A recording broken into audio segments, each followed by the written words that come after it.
Ridiculously more than what they were paying the coordinator, but it's you know, the grant still good for tonight. You know, I told him Tonight, Vanessa is escorted by her mother, Denise Harned, and father, Michael Harned. I don't necessarily, you know, it's at way out. Hillsdale, Vanessa is involved in marching band, concert band, and National Honor Society. After high school, Vanessa plans to either attend college or enter the workforce. Outside of school, Vanessa works many hours, but still finds the time to spend time with her girlfriend and watch TV. Vanessa Harned. But you're up now, the thing is, there's another Gear Up, a couple other grants. Gretchen Elena Heldenbrand. Another Gear Up grant is gonna open. Tonight, Gretchen is escorted by her mother, Bridget Heldenbrand, and father, Ryan Heldenbrand. And Mansfield's at Hillsdale, Gretchen is involved in marching band, concert band, drama club, National Honor Society, National Technical Honor Society, and soccer.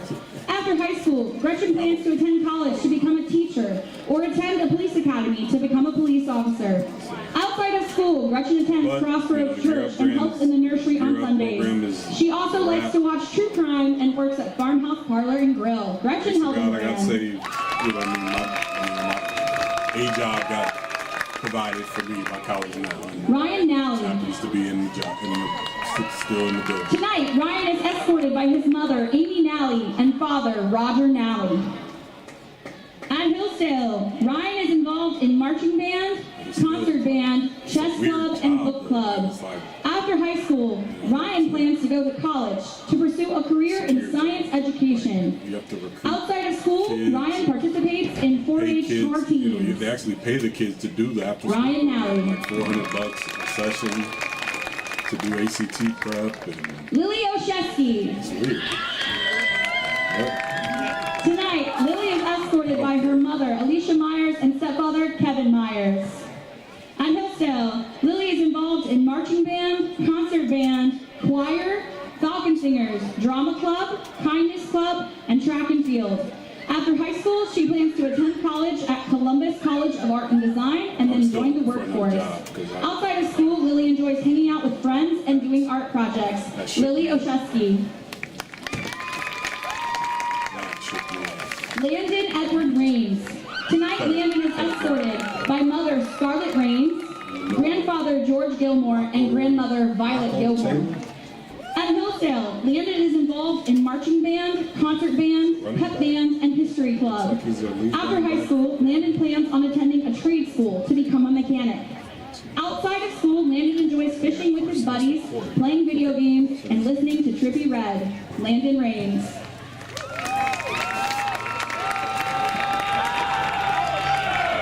Nathan Reese.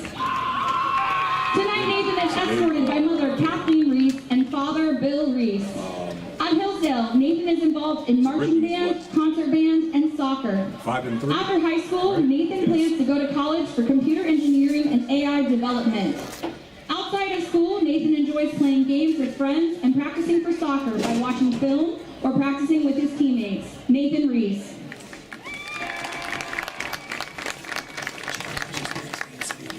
Zoe Ritchie. Tonight, Zoe is escorted by mother Winona Ritchie and father Jonathan Ritchie. At Hillsdale, Hillsdale, Zoe is involved in marching band, concert band, jazz band, National Honor Society, soccer, Spanish club, and history club. After high school, Zoe plans to go to college to pursue a degree in music education. Outside of school, Zoe works at McDonald's and enjoys hanging out with her friends. Zoe Ritchie. Blake Schwann. Tonight, Blake is escorted by mother Corey Schwann and father Micah Schwann. At Hillsdale, Blake is involved in marching band, concert band, jazz band, choir, Falcon Singers, drama club, National Honor Society, student council, Spanish club, kindness club, track and field, FFA, and history club. After high school, Blake plans to go to college to pursue a degree in marine biology. Outside of school, Blake works at Dollar One and enjoys being outside and enjoying nature. Blake Schwann. Michaela Roche Women. Tonight, Michaela is escorted by mother April Schwinneman and father Michael Schwinneman. At Hillsdale, Michaela is involved in marching band and concert band. After high school, Michaela plans to go to college to pursue a career in animal science. Outside of school, Michaela enjoys listening to music, taking naps, and going on shopping trips. Michaela Schwinneman. Kaylin Simmons. Tonight, Kaylin is escorted by mother Kelly Burson and father Andy Simmons. At Hillsdale, Kaylin is involved in marching band, concert band, National Honor Society, soccer, Spanish club, kindness club, FFA, and history club. After high school, Kaylin plans to go to college to pursue a degree in speech therapy. Outside of school, Kaylin enjoys hanging out with friends and family. Kaylin Simmons. Michaela Simmons. Tonight, Michaela is escorted by her mother, Jeannie Lindsay, and father, Corey Simmons. At Hillsdale, Michaela is involved in marching band, concert band, choir, Falcon Singers, and drama club. After high school, Michaela plans to go into the workforce to gain experience as a baker, while going to college to pursue a degree in business with the goal of opening her own bakery. Outside of school, Michaela enjoys baking, hanging out with friends and family, and different types of crafts. Michaela Simmons.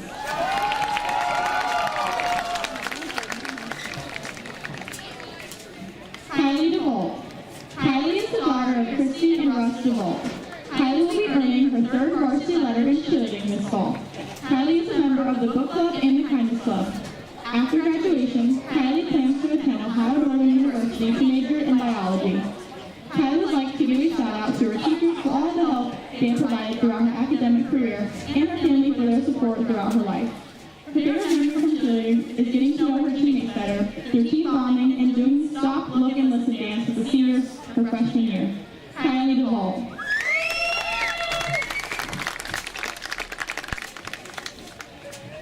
Aiden Gerber. Aiden is the daughter of Becky and Jason Gerber. Aiden will be earning her third varsity letter this fall in football cheerleading. Aiden serves as a class of 2026 treasurer, is a member of the student council, and also the National Honor Society. After graduation, Aiden is planning to attend Ashland University to major in either nursing or early childhood education. Aiden's favorite memory from cheer is that it has given her some of her closest friends. Aiden Gerber. Riley Wagner. Riley will be earning her second varsity letter in football cheerleading. Riley is a member of the track team, the National Honor Society, attends Crossroads Church, and is a barista at Brew. After graduation, Riley plans to attend Bowling Green State University to become a doctor of physical therapy. Riley would like to thank her parents and teammates for supporting her and cheering her on. Riley's favorite memory from cheerleading are the friendships and bonds that she has built and the excitement of game days. Riley Wagner. Gabriella Davis. Ella is the daughter of Joseph and Amanda Davis. Gabriella will be earning her third varsity letter this fall in football cheer and her first varsity letter in girls golf. Gabriella is a member of the National Honor Society, the video production team, yearbook, and the history club. Ella also serves as her class president. After graduation, Gabriella plans to get into real estate and become a realtor. She is still undecided about college. Gabriella's favorite moment from cheerleading is all the years at Camp Rara. Her favorite memory from golf is learning to become a better golfer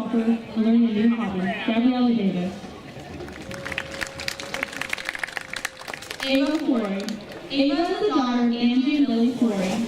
Ava will be earning her third varsity letter in cheer this fall and her first varsity letter in girls golf. Ava is also a cheerleader for the basketball team, a member of National Honor Society and Student Council. After graduation, Ava plans to go to Ohio University to study pre-law. Ava would like to thank her parents for their support. And Ava's favorite memory from cheerleading is cheering last year at the state finals. Ava Flory.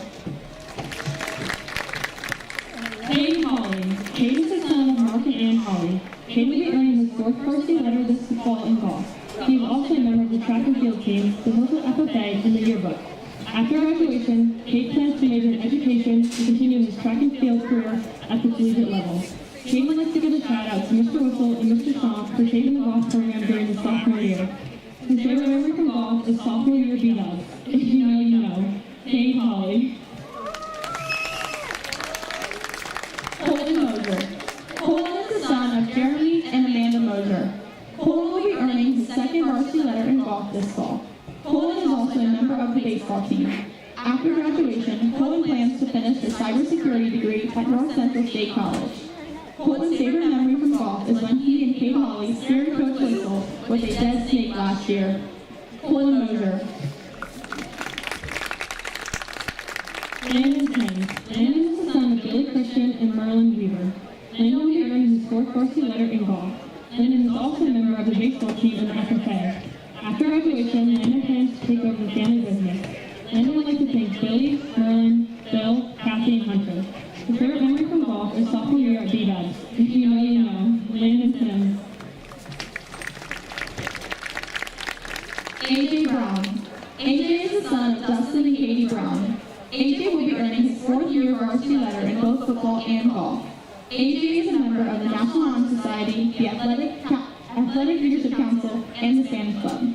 AJ's favorite golf memory was going to B-Dubs after the sectionals practice round his sophomore year, and his favorite football memory was being able to go to the Hall of Fame Stadium and be out on the field and have a whole community excited about having their backs. AJ Brown. Gage Parker. Gage is the son of Ryan and Christy Turner. Gage will be earning his second varsity letter this fall in football. Gage is a member of the yearbook, digital media class, the Hillsdale FFA, and a member of the basketball team. After graduation, Gage plans to join the Air National Guard and then enter the workforce. Gage would like to send a shout out to all his family and friends who have helped teach him and support him along the way, especially his mom, who has always been his biggest supporter. Gage's favorite sports memory is being around his friends every day. Gage Parker. Brock Bauer. Brock is the son of Dana and Tamara Bauer. Brock will be earning his third varsity letter in football. Brock is a member of the National Honor Society, the Captain's Athletic Leadership Council, and is also a member of the baseball team. After graduating from high school, Brock is planning on going to college and working toward a degree in business administration. Brock would like to thank God and his family. Brock's favorite football memory is beating Danville to make it to the football state championship. Brock Bauer. Garrett Kerr. Garrett is the son of John and Dawn Kerr. Garrett will be earning his third varsity letter in football. Garrett is also a member of the wrestling team and the track team. After graduation, Garrett plans to enter into an HVAC apprenticeship. Garrett's favorite football memory is going to state last year and getting to play in the NFL Hall of Fame Stadium. Garrett Kerr. Jake Haven. Jake is the son of Monique and Summer and Zach Haven. Jake will be earning his fourth varsity letter in football. Jake is also playing basketball and is a member of the track team, the Captain's Athletic Leadership Council, and the Spanish Club. After graduation, Jake is planning to go on going to Bowling Green State University and being a physical therapist. Jake would like to give a special shout out to his football coaches and Brady Heller. Jake's favorite football memory is beating Danville in the state semifinals. Jake Haven. Brady Heller. Brady is the son of Randy and Erica Heller. Brady will be earning his fourth varsity letter in football. He is also a member of the baseball team, the Spanish and History Club, the National Honor Society, the Captain's Athletic Leadership Council, and a 3-year member of the Hillsdale FFA. After graduating from high school, Brady plans to go to Bowling Green to pursue a degree in finance. Brady would like to shout out his family for always coming to his games to support him, his coaches, his teammates, and athletic trainer Jamie Best. Brady's favorite football memory is the Melbourne game. Brady Heller.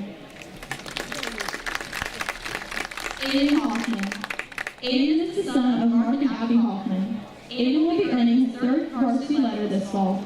Aiden is a member of the Captain's Athletic Leadership Council, the Hillsdale FFA, and the baseball team. After graduation, Aiden plans to attend college, but is undecided about his future career. Aiden would like to thank God, all of the coaches who have helped him along the way, and his family. Aiden's favorite football memory was winning the game against Malvern in the playoffs his junior year. Aiden Hoffman. Aiden McFadden. Aiden is the son of Mark and Paige McFadden. Aiden will be earning his fourth varsity letter in football this fall. Aiden is also a member of the basketball and track and field team. After graduation, Aiden plans to attend college to run track and major in sports medicine or physical therapy.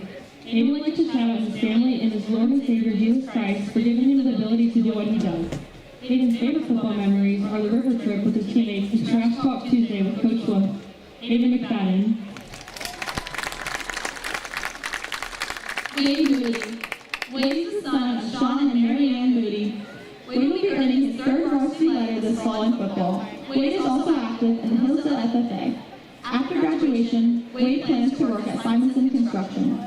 Wade would like to give a shout out to his family for the continued support they have always given him, his coaches, our athletic trainer AMVETS, and the entire 2025 Hillsdale football team. Wade's favorite memory is walking out on the football field on a Friday night and feeling the energy and support the Hillsdale community brings. Wade Moody. Camden Morgan. Camden is the son of Gary Morgan and Elizabeth Miller. Camden will be earning his first varsity letter this fall in football. Camden is also a member of the baseball team and FFA. After graduation, Camden plans to continue pursuing his passion for welding. He transferred to the Career Center, where he's now in his second year studying welding, and he's working towards joining a union right out of high school. His goal is to keep chasing his dreams by building a career in pipeline welding and continuing to grow in the trade he loves. Camden's favorite memory from football is showing up senior year and feeling right at home. The coaches and players treated him like he's been there since the beginning. Camden Morgan. Connor Netherow. Connor is the son of Alicia and Claude Netherow. Connor will be earning his second varsity letter in football. Connor is also a member of the Hillsdale FFA and the track team. After graduation, Connor plans to attend North Central State University to get his electrical certification to become an electrician. Connor would like to thank his parents for coming to every game. Connor's favorite memory from football is driving to the gas station before the middle school game. Connor Netherow. Owen Sloan. Owen is the son of Justin and Crystal Sloan. Owen will be earning his fourth varsity letter in football this fall. Owen is also involved in the Hillsdale FFA and is a member of the Captain's Athletic Leadership Council. After graduation, Owen plans to work at Sloan Concrete. Owen would like to thank his parents for the dedication towards him in this sport, all of his family for all the support over the years, and the community for always showing up and supporting our team. Owen's favorite football memory is his junior year playoff run and finishing business this year. Owen Sloan. Landon Thomas. Landon is the son of Brittany and Dustin Thomas. Landon will be earning his fourth varsity letter this fall. Landon is also a member of the wrestling and track teams. He also participates in yearbook and is a member of the National Honor Society. After graduation, Landon plans to attend North Central State College for a degree in mechanical engineering. Landon would like to thank his parents for their support in everything he does. Landon's favorite memory from football is making it to state last year and being able to play in the Hall of Fame Stadium. Landon Thomas. Jesse Trevathan. Jesse is the son of Ian and Kathy Trevathan. Jesse will be earning his third varsity letter this fall in football. Jesse is a member of the National Honor Society, the Athletic Leadership Council, Spanish Club, and a member of the baseball team. After graduation, Jesse plans to study finance and accounting at either Ashland University or OSU. Jesse would like to give a huge shout out to his parents and his little brother for always being there for him, especially throughout his high school sports journey. From early morning practices to late night games, they never missed a chance to cheer him on, win or lose. He says, "My parents have been my biggest supporters, driving me to practices, making sure I had everything I needed, and always reminding me to keep pushing forward even when things got tough. Their sacrifices and constant encouragement helped me stay focused and motivated both on and off the field." Jesse's favorite football memory was beating Dallin his junior year. Jesse Trevathan. Reed Twining. Reed is the son of Ryan and Renee Twining. Reed will be earning his third varsity letter in football this year. Reed is a member of the National Honor Society and serves as president of the Hillsdale FFA. Reed plans to attend the University of Northwestern degree in agricultural mechanics and diesel mechanics, and then to become an agricultural mechanic. We would like to thank the HHS staff, his friends for all the good memories, his family for always being there for him, and most importantly, his parents for always supporting him in everything he does and always helping him when he needs it. Reed's favorite football memory is making it to the state championship last year. Reed Twining. This concludes our senior night. Go Falcons!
all just enjoyed a special senior night celebration here in Jeromesville. Now we get down to business on the gridiron, where unbeaten Hillsdale looks for a second consecutive 9-0 start to their season, hosting a 5-3 Rittman squad who desperately needs a marquee victory to vault themselves right back into the playoff picture.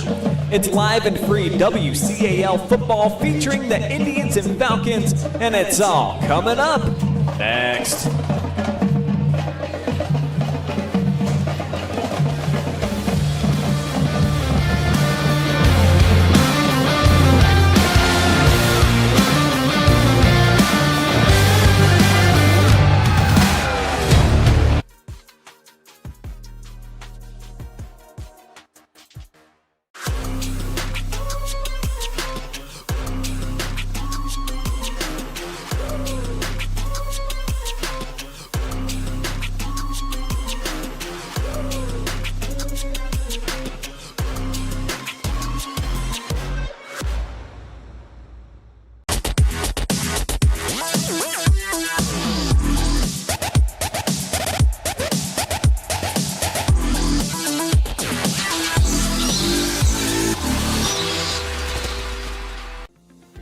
Since 1974, Simonson has helped their clients stay on target to meet the goals and deadlines for their projects. From concept to completion, Simonson can design a plan and build a path for success. Let Simonson Construction turn that vision into a reality. This place means everything to us. This is where we come together. We do all of our birthdays out here. We grill hamburgers and hot dogs. We fish. I was about to give up. I was about to think that the property wasn't going to become mine. Rural First specializes in solving the problems. I made the call, and the rest is history. It was done. It made everything easy. Questions answered, walked me through the process. It was done. When I'm here, just feel peace. That's all it means to me. Peace. When it comes to comfort, every degree matters. At Buckeye Horizon, we proudly install and maintain Trane heating and cooling systems built to last, engineered for performance. And with our expert service, your home stays comfortable year-round. No matter the season, we'll keep your system running at its best. Call Buckeye Horizon at 419-529-2738, your local Trane comfort specialist. Take a look at all the action from Friday Night Football right here in North Central Ohio with great analysis, highlights, coach interviews, and so much more every single Friday night right here on the OH Report.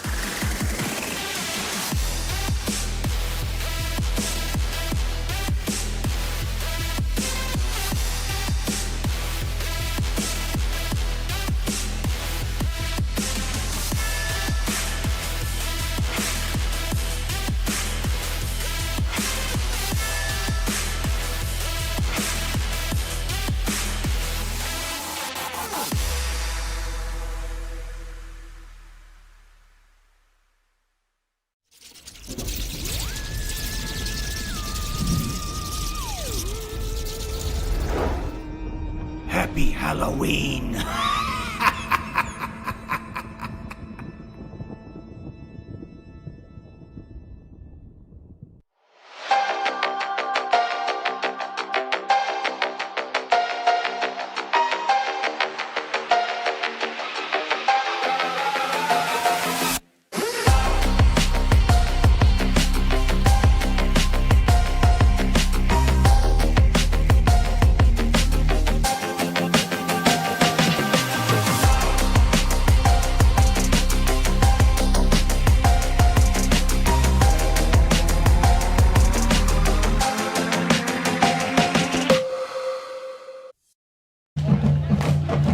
It's your 89 Homes pregame show where they've been building homes and earning trust for over 45 years. In Hillsdale, they've been building a lot of trust amongst the fan base here. You want to know why? They're still undefeated. They're about to go toe-to-toe with their rival Rittman, who boasts one of the best ground attacks right here in North Central Ohio. Good evening, everybody, and welcome to fabulous Jeromesville. I am Brian Skowronski, my sidekick tonight, the great Effie James. Beautiful night, fabulous festivities for senior night, and now the main event, Effie, some high school football. You gotta love it, especially this time of year. The leaves are changing, and there's a lot on the line, man. I love the fact that there's a lot on the line, because sometimes you get into these games where there's not a whole lot to play for, and especially these big rivalry games, and you get teams that are just trying to jockey for position in the playoffs. But this is a spirited game that's really got a lot of pride involved, and teams that got a little bit of disdain for one another. So it's got a little bit of spirit behind the game. So this is going to be a fun one to watch. Falcons band out on the field, getting us all set for action. We're going to kick it off in about 7.5 minutes, but first let's dive into your team spotlight first for the visiting Indians, desperately needing a win tonight to get into the postseason, but they have not fared so well against the quality teams. Outscored the last 2 weeks, Effie, 58-7 against Downton and Smithville. They're going to need their best stuff tonight against the number one offense and number one defense in the league. Right. Well, Coach Huff he's going to have to be in his bag tonight, and I understand that they are they're a big time. They're a running team, and they've got a great rushing attack, but they are going to have to dig in that bag a little bit deeper if they're going to come out with a win tonight against Hillsdale, because it's going to take more. When you've got a great team like Hillsdale, you're going to have to go to what you're not known for, what you're not great at, in order to get a win on the road. And I think Coach Huff knows that. So they're going to have to dig into that a little bit of their quarterback's going to have to complete some passes, and some people are going to have to play some going to have to make some big plays tonight in order to beat this undefeated team tonight. And I think, unquestionably, the junior quarterback, Carson Smith, he's probably going to have to have his best game of the season. Absolutely. He's doing a nice job running the football, Effie, as you just detailed. 7.7 yards per carry. That's nothing to sneeze at. Actually leads the team in rushing yardage, but he's completing just 40% of his passes so far, so they're going to need Carson to have a little bit of versatility tonight to try to make the defense think about more than just lining up and going straight at him. Well, and when we talked about players stepping up in games like this, that's what I mean. So Carson tonight, who is he is a threat to run. He's right now averaging just over 7 yards a carry as a rusher. So that's big time. And when you're playing in a game, a regular game against a normal opponent, let's put that in air quotes, a normal opponent, that puts you in position to win. But tonight they're playing against an undefeated team, a team who's got big aspirations in the postseason. You're going to have to, as a quarterback, you're going to have to pull out the big guns now. So now he's going to have to be able to run the football effectively, but he's also going to have to complete passes tonight. So there's going to be a lot on this young man's shoulders, but that's why he's the leader of the football team. He's going to have to. Right. He's going to have to play big tonight. And you don't have to air quote it when you're talking about a regular team with Hillsdale. You're talking about the number one team in the region, the number 2 team in the state right now in Division 7, period. And this is a team that's been on a mission, I think, since last season ended. Most of their key contributors back from that state finals team, and as I detailed, they're the number 1 offense in the league, the number 1 defense in the WCAL, and they just really have not displayed a weakness, period. Yeah. All season long, Effie, they're giving up only 8 points per game, and they score a ton, so it's going to be one of those nights where the seniors, they just had all of the festivities, and they're going to want to show out. There's 16 of them on this team, and a lot of them are 4-year varsity letter winners. Yeah. That was news to me. So this team, probably the strongest in the history of the program. Yeah, they are the cheat code, right? There we go. They got it. They got it all. You look at who they are. Coach Klein has done an outstanding job with this group, getting them ready, getting the senior class ready. We just saw senior night, 16 seniors. Crazy. And, and most, if not all of them, play a big role on this team. They do it all defensively. They don't let you rush the football. They don't let you, they do a great job of just stopping. They don't let you score. We're going to get into their stats, but they do it all as a football team, and offensively they are explosive. So they've got everything going their way, and they are a team that, like we talked about before, has got big aspirations for the postseason. So everything is in front of this football team, and so tonight is about making sure they are playing sound football. And Coach Klein tonight is really going to be looking for them to not let the lack of focus set in, and not let this rivalry game get them to a place where they're playing outside of themselves and be who they are, and just play a good, solid football game and be who they are. You mentioned explosiveness. Well, this guy certainly comes to mind, Owen Sloan. He's going to go down as the greatest back in program history. Already is numbers-wise, averaging 128 yards a game. He scores about 2 touchdowns every Friday night, despite being sidelined for most third and fourth quarters, too, because they have sizable leads. Just number 26, he's been a special talent since he broke on the scene as a freshman, Effie, and now as a senior, he's as healthy as he's been this late in the season. Look for 26 here on senior night. I saw a lot of people in the audience. They got 26 uniforms on, and they want Owen to have a big night. Yeah. I think he's going to explode here in this one. Yeah, already over 1,000 yards for the season for Owen, and 15 touchdowns already. And like you said, limited playing time because they get out to such great starts. And he's a young man who is one of those playmakers. He can make big plays. He's a young man who can carry the load for this football team. They just so happen to have other big-time weapons on this football team that makes him so special. So, Owen is one of those players they're going to lean on tonight to carry the football, but also just be a star all around in this football game. So, like we've talked about how great they are, we talked about the experience they have. It's up to them now to execute. But this is why they play the game, because if you don't execute on game night, none of that matters. So it's up to them to execute. And Owen's a kid who has proven he can do it night in and night out. Yeah, he's now over 4,000 yards for his career, leading the team out here on the turf. And anytime you run out to AC/DC, you know that it's going to be a great atmosphere all the way around. Yeah, you got to be good. You got to be good to be able to run out to AC/DC for sure. So there's Owen handing out some high fives along with Hayden McFadden, 2 complete game breakers for this program since they stepped foot on the football field. Looking forward to seeing what each of them do here tonight. The final home game of the regular season for the Falcons, but we already know they're going to be back here playing some playoff games. I think they've already clinched a first-round bye. If they win tonight, they certainly will get week number 11 off, and they'll return to action right here at home in week number 12. So how do the Falcons get it done here tonight on senior night? Let's jump into our keys to victory presented by 89 Homes. I feel like just force some third and longs. The Indians rarely complete passes over 8 yards. So if you put them in situations where they have to, could be a long night for them. Yeah. And that's important that they're able to do that. For me, they just got to play clean, play smart. Don't allow this team to, confidence and momentum, and we've seen that in games all this year, how momentum can play a factor in the outcome of the game. Play clean, no turnovers, limit your penalties, and play a clean football game tonight, and that's going to be a big key for Hillsdale. And on the flip side for the Indians, you got to try to be multiple on offense. If you just line up and rely only on the rushing attack, granted, it's worked against some of the underprivileged teams here in the area. It's not going to be the same against the number 2 team in Division 7. So to your point earlier, you got to come out and run some play actions on first downs, take some shots over the middle. Absolutely. I agree. And for me, it's weather the early storm. And check out this stat, Brian.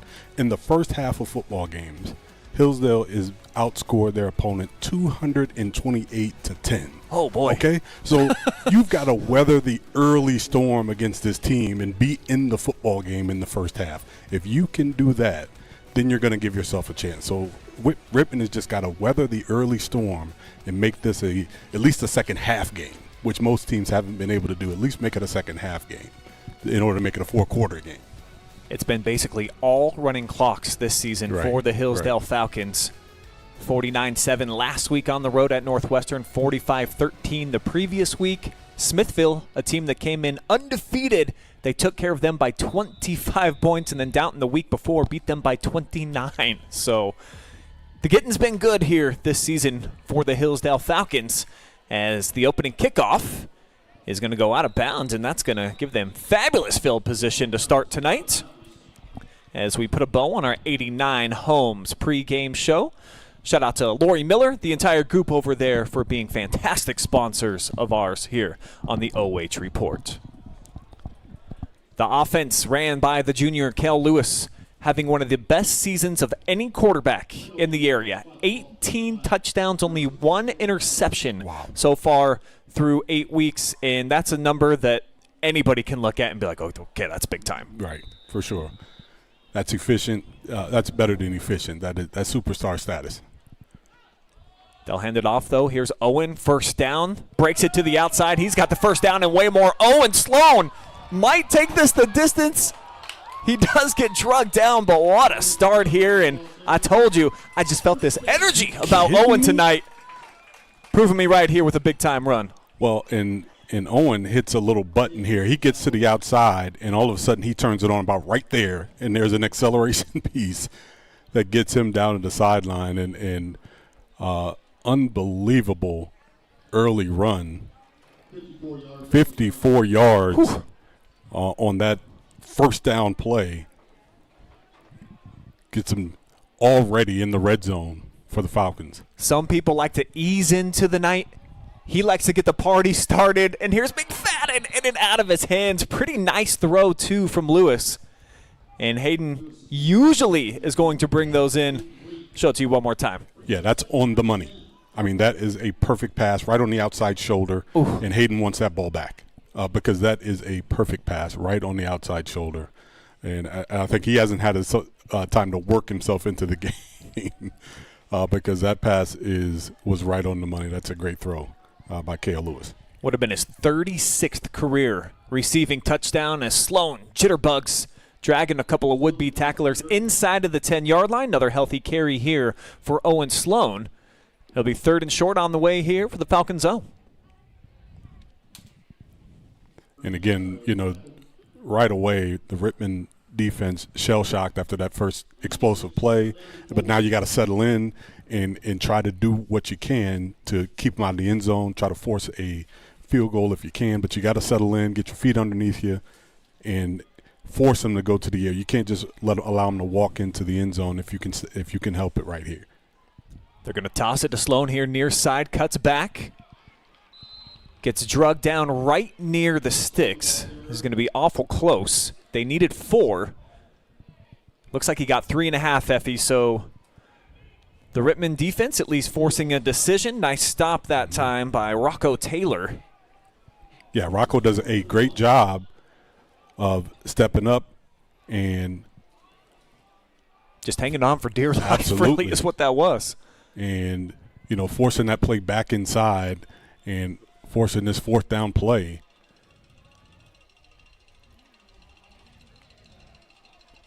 Falcons. This is going to be big. Yeah, coming out with a couple extra linemen, it looks like. Oh. But a flag comes in. Might have got some early motion up front. Yeah, got him with the hard count.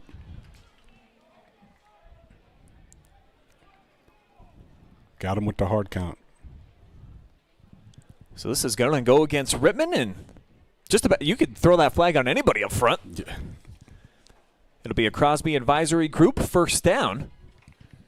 And the Falcons now just 3 yards away from taking a 6-0 lead.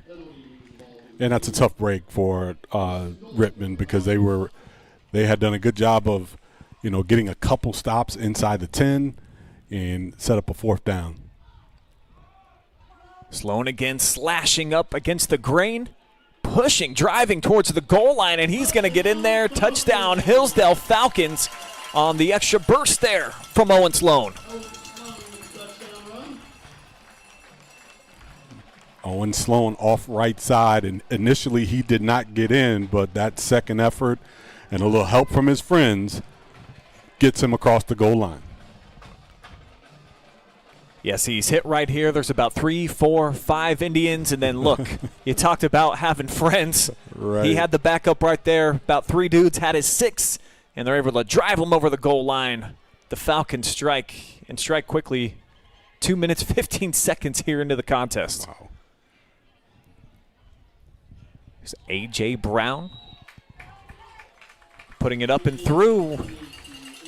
And the number 1 team in the WCAL with one of their 16 seniors driving it across the goal line for an early lead.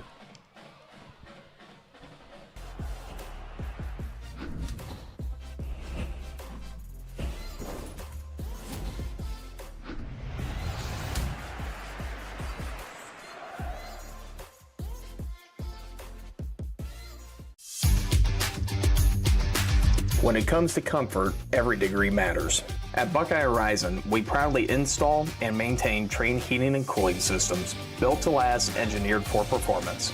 And with our expert service, your home stays comfortable year-round. No matter the season, we'll keep your system running at its best. Call Buckeye Horizon at 419-529-2738, your local trained comfort specialist.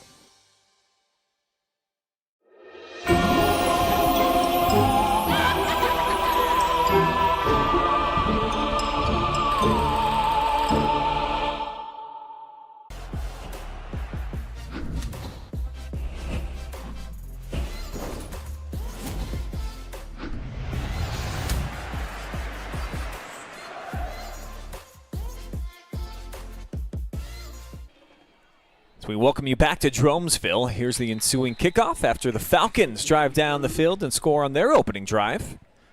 It'll be Rittman's chance with the football. Taking over, we'll get our first look at Carson Smith, junior quarterback, and this fantastic rushing attack, leading the WCAL in rushing yardage. And at a pretty good clip, too. Just the problem is, Effie, that they're running at about 90% of the downs. Right. And as we talked about, you got to have a little bit of versatility. So I'm eager to see here early in the contest if they elect to come out and take some shots. Well, it's going to be important for them. And I think Coach Huff understands with the explosiveness of Highland's offense, you do want to run the football. You do want to control the clock.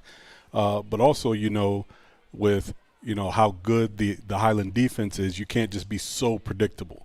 So he's got to strike a good balance here of understanding that, yes, I want to control the clock. Yes, I'm going to do what I do best, which is run the football. But also I've got to show some balance. If I'm Coach Huff, if I'm going to throw, I'm going to throw on early downs. I'm going to do something they're certainly not expecting, but also I'm going to use my stout running game to eat the clock, keep that offense of Highland on the sideline. They're going to motion a couple men from left to right. OH.REPORT there in the slot. They'll run it straight ahead, right into the teeth of the Falcons defense, and chewed up for a minimal gain that time. Looked like Rocco Taylor. And straight ahead blocking that time, and it is going to be tough sledding right in the teeth of that defense. Carson Stevens right there to make the stop right at the line of scrimmage. Brings up second and long. They'll hand it off to him. He'll cut back in between the grain. 2 hands on the football, dives forward. Better run here on second down. They'll still face about a 3rd and 2 on the way as see Rocco with a pickup of 7. Yeah, this is a great cut by Rocco Taylor. He makes a great cut back and gets upfield. Not a lot of dancing in the hole. He gets right upfield, puts his foot in the ground, gets upfield, gets good yardage there on second down, bringing up 3rd and short.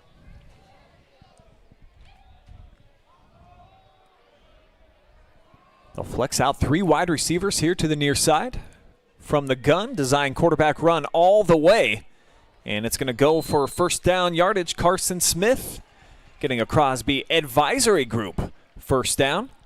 Yeah, I like this call, Brian, and not necessarily just because it was a run, but I like the formation. It takes some of those players outside of the box. It forces them to loosen up that defense a little bit. Even though it's QB run all the way, they pull the front side guard to get an extra blocker.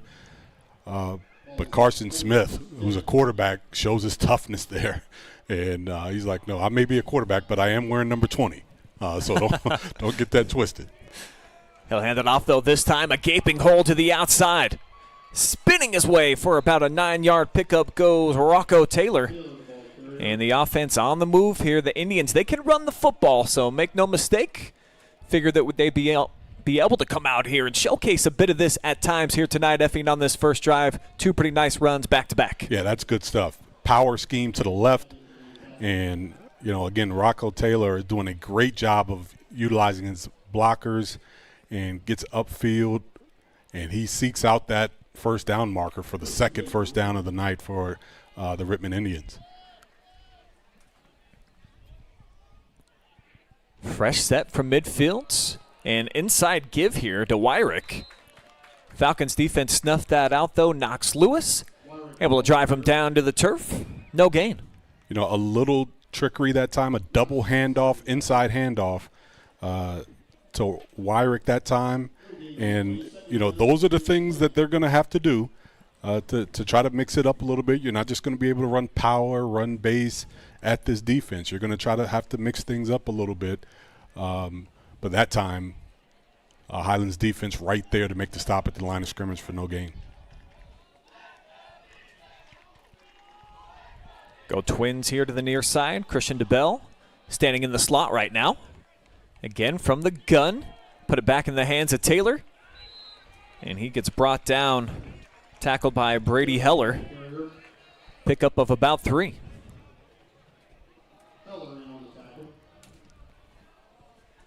And this time Rocco comes up. And again, I love the way the running backs are falling forward, getting that extra yard or two after contact. And, right now they've got a good drive going. This is a big third down play. But they're in a space right now where this could be four down territory possibly. But they're doing a good job of running the clock. They're getting the play clock down to where, they don't want this offensive Highland on the field. Moving the pocket to the left and throws a dart.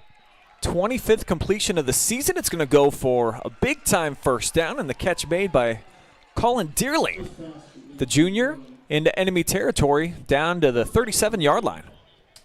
Nice rollout, almost a simple pass concept, but he gets right just outside the sticks, a simple stop route, and a nice throw by Carson Smith, and it moves the chains. And, again, this is a good first drive for Rittman, able to answer that drive from the Falcons. Love to end it with some points here as Wyrick going to lead the way out to the right. Here goes the quarterback all the way. Brought down to the turf, but another 6 yards here on a first down burst. And the Indians, they're getting some leverage there at the line of scrimmage too, and watching them in pregame. They got some big mules up front, Effie. They are getting some movement up front here, and they've got some athleticism. They're not just big guys. Those guys can move. They're pulling guards. They've got power scheme. They've got everybody up and running, and they're running from side to side. They're forcing Hillsdale to defend the entire field, and they're running power inside. They're running off tackle. You can tell they've got an excellent running game. They're going to utilize it again here. Rocco Taylor dives forward. It's going to be another Crosby advisory group first down as the chain gang back on the move. And approaching the red zone here, Rittman with an excellent response as the Falcons just went right down the field in 5 plays for their first touchdown of the night. Well, if you're Coach Huff, you can't script the first drive better. You're running the clock. You're running your offense the way you want to, and you are 4 first downs already on this drive. And right now you've got Hillsdale's defense, on their heels. You've got guys with hands on their hips a little bit, and you're moving the football. Yeah, you see Garrett Furr up front along with Jake Stevens, a couple of seniors looking winded as Taylor fights through the first wave of defense, but not able to get away there from Wade Moody out on the perimeter. Nice job solo tackle, and it might go for a short loss.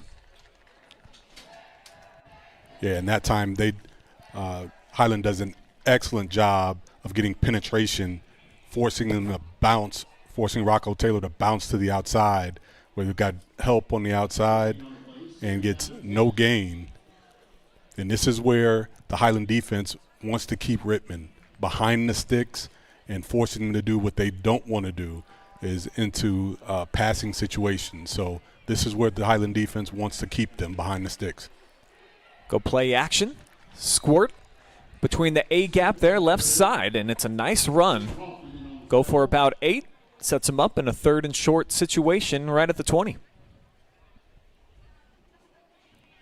Nice variation of run, play action. That time they got a mini jet sweep look with Rocco Taylor as a lead back. This is a quarterback ISO. A really wide variation of rush runs, a lot of different looks from Rittman in their running game. So, a lot of things to get the defense to look at. So they're doing a great job here of executing. Keeping Lewis and McFadden over on the sideline. Quarterback keeper all the way. And this will be a first down for Smith. Those presented all night by Crosby Advisory Group. As he takes it deeper into the red zone. We've only had to complete one pass so far. But the variations, as you mentioned, It's been some eye candy and different looks, different formations here to make sure that the running game's staying consistent. Right, and in the end, they are running, quarterback power, off tackle. They're pulling guards. They're doing a lot of different things. But for them, this is their base offense.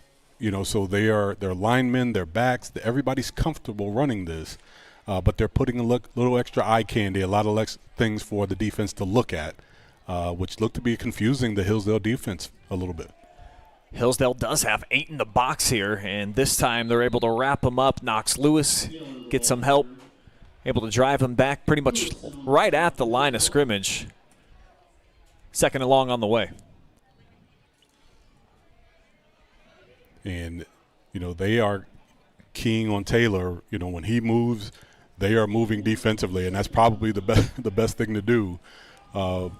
Last two carries for Taylor, he's got 0 and 1 yard. So when he moves, the defense is flowing with him. Where they've had success is when they use play action and come off with a quarterback run off the play action to Taylor. But, right now, the last couple plays, when they've given it to Taylor, the defense is all over. He's going to set a block this time, allow Smith to wiggle into the secondary. Nice tackle downstairs by Kyle Turk. But it's an excellent gain, and first and goal coming up. They're going to say he's about a half yard shy here. So third down on the way for the Rittman offense. And Carson Smith, who has been, all year, again, has been an excellent weapon. And we talked about him in the pregame averaging over 7 yards a carry. So he is he's essentially a running back who throws the football from time to time, but he's a big part of the rushing attack for Rittman. Here he is spinning out of trouble.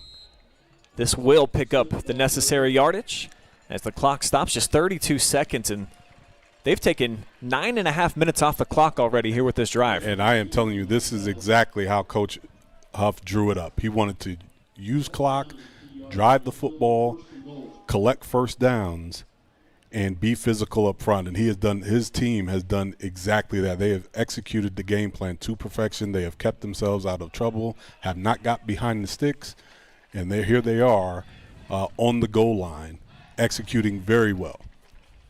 Just 3 yards away. They'll hand it off. It'll be a short run here. Rocco Taylor bringing us to the end of the first quarter. We've only had one Falcon touchdown in this long Rittman drive. We'll march down to the other side. We'll be back. Second quarter action on the way here in Jeromesville.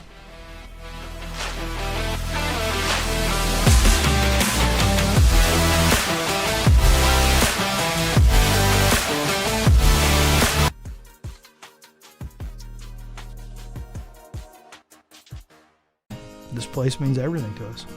This is where we come together. We do all of our birthdays out here. We grill hamburgers and hot dogs. We fish. I was about to give up. I was about to think that the property wasn't going to become mine. Rural First specializes in solving the problems. I made the call, and the rest is history. It was done. It made everything easy. Questions answered, walked me through the process. It was done. When I'm here, just feel peace. That's all it means to me. Peace.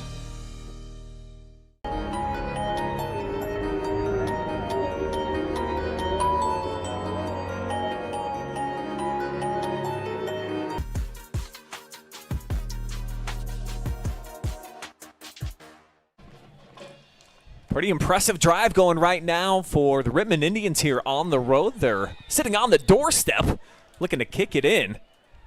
Trailing right now 7-0 as we open up second quarter action. They'll have a second and goal. And you can't ask for any better response, but you better put the lime with the coconut right here, Effie, and come away with what you intended. Absolutely. You got to get points here. From the 2-yard line, Taylor shifts to the outside. Nice juke move, and he'll barrel in for the touchdown. Rittman responds. big-time drive. That is big time. And that is great execution by Rittman, taking that drive all the way down to the goal line, using clock, pretty much ate up the entire first quarter, and ended the drive with a touchdown. Pretty much the same way they've been driving the whole way down the field, and pretty much out-physical the Falcons the entire way down. So the extra point is good, but that is a impressive drive by the Rittman Indians. We'll go ahead and keep the action here. You've only seen 5 seconds of the second quarter. We don't got to cram in commercials like that, but we will show you this touchdown run one more time, courtesy of the AMVETS Post 1969 right here in this beautiful area of Ashland County. And what a beautiful drive, man. You just kind of detailed it, but yeah. If you are your first-year coach, this is the brand of football that you have been running all season long, but you have not been able to execute it against the top dogs so far in the league. The Smithvilles, the Doughtons, the Norwaynes, they've kind of shut this down. So bit of a statement here in the first quarter and first play of the second. Yeah, and that touchdown right there, I want to give love. I just watched that replay. Garrett Shreve, offensive right tackle, sophomore, 6'3", 280, just came off the ball and absolutely demolished his man, opened up that hole for Rocco Taylor. And those are the types of plays that are going to make the difference in this game. So we talked about how they're going to have playmakers step up in this game. That includes the offensive lineman. And that young man just made a big play on the goal line to set up that first score. This one taken off the hop. And the return here for Brock Bowers out to about the 35-yard line. See the Falcons for the second time, and the drive's completely different. 2 minutes, 15 seconds is all it took for Hillsdale to get on the board, followed by a 9-minute, 50-second response by Rittman. But this is the way that the Falcons have been playing all year. They pick up yards in bunches, Effie. It's not normally 3, 4, 5 first downs on a drive. It's 1 or 2, and then they'll hit you for a 30-yard bomb. You got to be who you are and play your style of football. And this is just, different styles of football. But that is an impressive drive. Let's see how they respond. They'll flip it here. McFadden. I think he wanted to throw it initially. Now he's running in behind. Cale Lewis lowers his shoulder. And McFadden's got a run of 9.5 here to start off the drive. And it looked like McFadden had a little bit more room here, and he had to go back some ways in order to start getting vertical. But it looked like he had some more room before he just ran out of bounds. And came up a little bit short of the first down, but it brings up second and 1. McFadden lost for a couple of games due to injury. Just great to see him in the lineup, making plays again. He's such a versatile threat. As we get a pitch and catch for a Crosby advisory group, first down. Here to the near side. Brought down after the pickup there by Turk, by Colin Durling. Yeah, that's simple for Cale Lewis. Just an easy pitch and catch, nice little out route here to pick up the first down, keep the chains moving. And that is something that, Rittman's going to have to be willing to give up in order not to give up the big play. Some things they're just going to have to give up, and those are the short passes that they are willing to give up. It says Bauer back the other way, and he's going to pick up another first down. Give him 11 here. Just quick throws to the outside, and they know that they got guys. When they've got the football in their hands, Effie, they just become different type of personalities. Yeah, that yards after the catch, and Rittman's going to have to be great at tackling in space because they're going to have guys with ball in their hand that can make plays in space. So that time they did a good job, but pick up 2 quick first downs. And, Highlands offense in and out of the huddle, they are going to press you defensively and put pressure on the defensive back to make plays. Lewis straight drop, flushed here right side, wants it all, going deep, got McFadden back of the end zone. Nearly intercepted. In and out of the hands. Well defended that time there by Durling. Probably should have had a takeaway. Right. And, again, that's one of those plays, and that's an explosive play. You know Hillsdale's going to go after those explosives. And if you're Rittman, this is one of those you got to have. You know, those are the game-changing plays that is right in your hand. You know, you want to walk away with this win on the road, you got to have that ball. You got to have that ball. But nonetheless, that's a great job of being there, making a defensive play, bring up second down. Falcons behind the sticks a bit now. First incompletion for Lewis. Pump fake here, using his legs, zipping it to the outside. There's Turk hauling in an unbelievable catch in heavy traffic, beating Durling. And they're set up now at about the 6. Wow. Second catch on the drive now for Turk. And this junior's had some season. All of these wide receivers bring a lot to the equation, and give some credit to Kale Lewis too. That's almost like a no-look pass. Yeah, and Kale Lewis just makes a play with his feet. Just makes a play with his feet. So just outside the 6, here's Owen Sloan. Drug down, maybe a horse collar. There was a lot of uniform there from Trey Rameser. Won't draw a flag, though. I've only seen one of those so far here tonight. Probably the right call, just all jersey. All jersey, and Owen Sloan reaching for the goal line. Comes up short that time, but it's just impressive how Highland just really puts pressure on the defense. You don't know which way they're going to come at you, but they are attacking against that defense. Lewis pretty much walks in a little bit of a stare down as the Falcons fly down the field, and it's another quick touchdown. Effie only takes them 2 minutes to answer the bell, and they're back on top on our Sloan Concrete scoreboard. And that's just one of those things, like, you can't defend everything. You know, they pressed you on the outside. They just ran a pitch sweep, a perimeter run.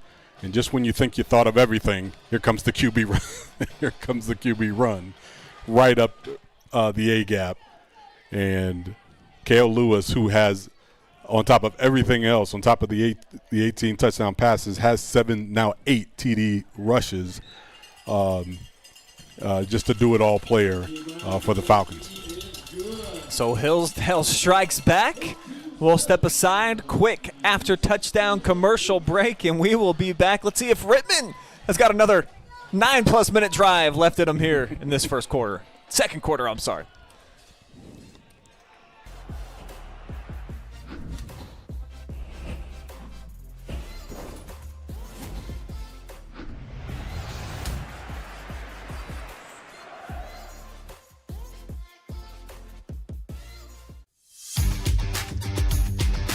When it comes to comfort, every degree matters. At Buckeye Horizon, we proudly install and maintain Trane heating and cooling systems built to last, engineered for performance.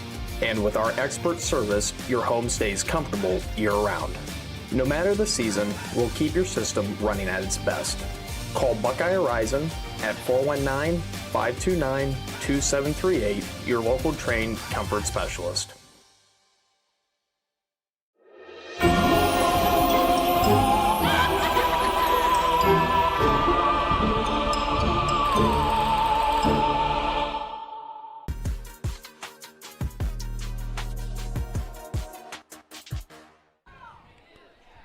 Here's the ensuing kickoff after the Hillsdale touchdown, and it's pretty good coverage by the Falcons. Special teams has treated them well all season long.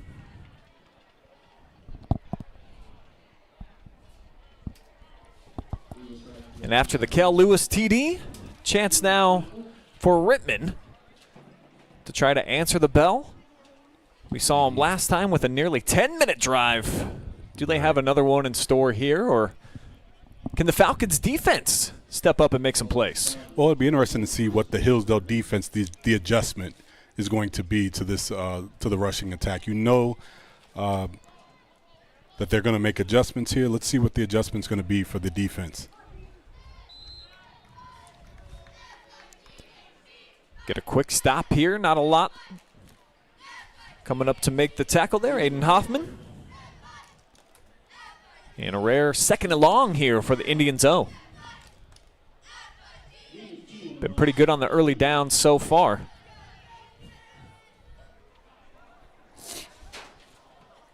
And that's a great job that time by Aiden Hoffman getting contact in the backfield, and that's key against Rocco Taylor. Is before he gets going, if you can get him stopped in the backfield and make contact in the backfield, that's big to set up this second and long. Play clock down to 3 when they take the snap. Quick pitch out to the perimeter. Running through a couple of arm tackles here is Wyrick. For he's driven back right at the line to gain. It's going to depend on the spot, and I think he's got it. Will be a Crosby Advisory Group first down. And this is what we were hoping to see out of the Rittman offense tonight. Just quick bubble screens and just force a little pressure off of your quarterback in your running game. A nice, easy throw, but a physical run afterwards. And that's what it's going to take. Because all eyes are on the backfield. If you can complete that little throw and your receivers can run physical and get some yards after the catch, you can be successful here. 7th catch of the season for Wyrick. Taylor utilizing the edge. Picks up a couple. Slowly pulling himself up, though, off of the turf. He's a pretty good-sized kid. Listed at 6'2", $170. But he took the brunt of this trauma right here. Right, and you know, we already know that Rocco Taylor is going to be, he's going to be the workhorse tonight. He's going to carry the football a lot for this team. He's going to be some short yardage gains, but he's going to be the foundation for their rushing attack. So whether it's short yards or big plays, he's going to have to take some hits tonight. Smith to the outside, and you see Hoffman again. Got great elite speed from that linebacker spot. Able to flow over and make the stop and be a 3rd and 5 coming up. Yeah, that's a big play by Hoffman. Nobody comes up on him. He tracks the quarterback. He does a great job of tracking him that time and meeting him there for a short gain. And this is a big 3rd down for Rittman. Trying to keep the football out of the hands of Cale Lewis, the explosive offense. They'll need 5. They go play action. It looks like Smith wanted to break the pocket immediately. He will get to the perimeter and somehow tiptoes down the sideline, cutting back against the grain, and he will take it. 60-yard touchdown, and the Indians back into the end zone. What a run by Smith. Are you kidding me? I have no idea if he took ballet classes growing up, but it certainly felt like it here in front of the Falcons bench. Tip, tip, tip. Just kept it going. The elite speed, the cutback, and sets the defender down. Well, and I think it was possibly supposed to be a quarterback draw because it looked like he, as the extra point is up and no good. Ooh. But it looked like it was supposed to be a quarterback draw because he literally dropped back to pass, as we'll see on the replay. It looked like he dropped back to pass, and then it looked like it was supposed to be a QB run. There was nothing inside, so he breaks it to the outside, and that, like you said, he uses that great speed and tiptoes down the sideline. Great cutback, and he is untouched. That play goes untouched for 60 yards. And the touchdown, and Rittman responds. How about that? Rittman with a big play, an explosive play, which, doesn't tie up the ball game because they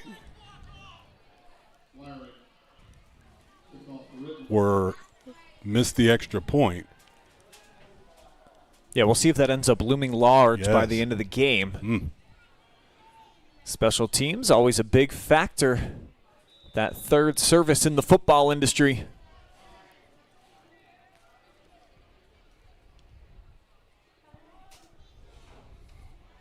They'll kick it deep, far sideline. Here's Bowers fighting for some extra yardage out across the 35. And the Falcons with the football back in hand. First down. It hasn't taken them long to get in the end zone. Their 2 drives. You know, I'm not really big. I've never been big into what ifs especially when it comes to football. But we saw a play, you know, that was a surefire interception in the end zone. You know, that could have been. I'm not big in the could have beens, but man, you know, this could be a totally different game. That's all I'm saying. It could be a totally different game right now.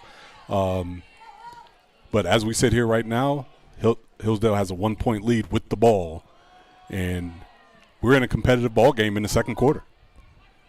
Shuttle step breaks 1 tackle. Now Sloan, 3 white uniformed men, all combined to make the stop after a 13-yard pickup and a Crosby advisory group first down. The best to ever do it in a Falcon uniform.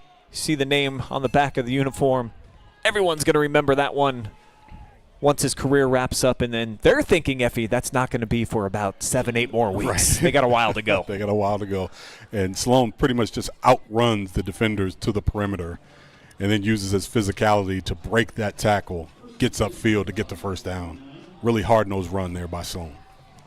It's been featured a ton on our Friday Night Phenoms Top Plays of the Week. One of the most exciting players in North Central Ohio.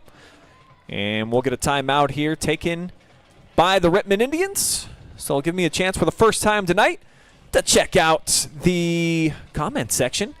We are on YouTube, Channel 1, BS Media Productions Facebook, along with the OH Report Facebook page. Do want to say what's up to Joanne DeMond. Just says it is Hillsdale Senior Night. Yes, it was. If you want to rewind and check out all the festivities, we captured every single cheerleader and player. There were a lot of them. Best wishes to all the seniors as well from Joanne. And then on the Facebook, got to find our stream. We got a bunch of them every single Friday night. We bring you 8 live and free games. So it always is fun to sit down on Facebook and flip around. I want to say what's up to Nancy Cowgill cheering on the Falcons. She's a great grandma watching from Fort Myers, Florida. Cheering on A.J. Brown in the game, Lee French, and Jennifer. Wanted to let you know, you called them Highland a couple of times. It's Hillsdale, Effie. Hillsdale, my bad. My bad. Nearly another big play here down the field, trying to stretch it. The brothers. Incomplete. Show you a second look here on our AMVETS post. 1969 replay. Just a little bit too far for the outstretched arm of Knox Lewis. Yeah, and Lewis had a couple steps on the defender right down the seam. That is a great play. Just a little bit overthrown that time by Lewis. He doesn't miss many. Great penetration. Sloan somehow slithers his way out of some problems. Probably should have went for a loss of a couple. Instead, a gain of 5.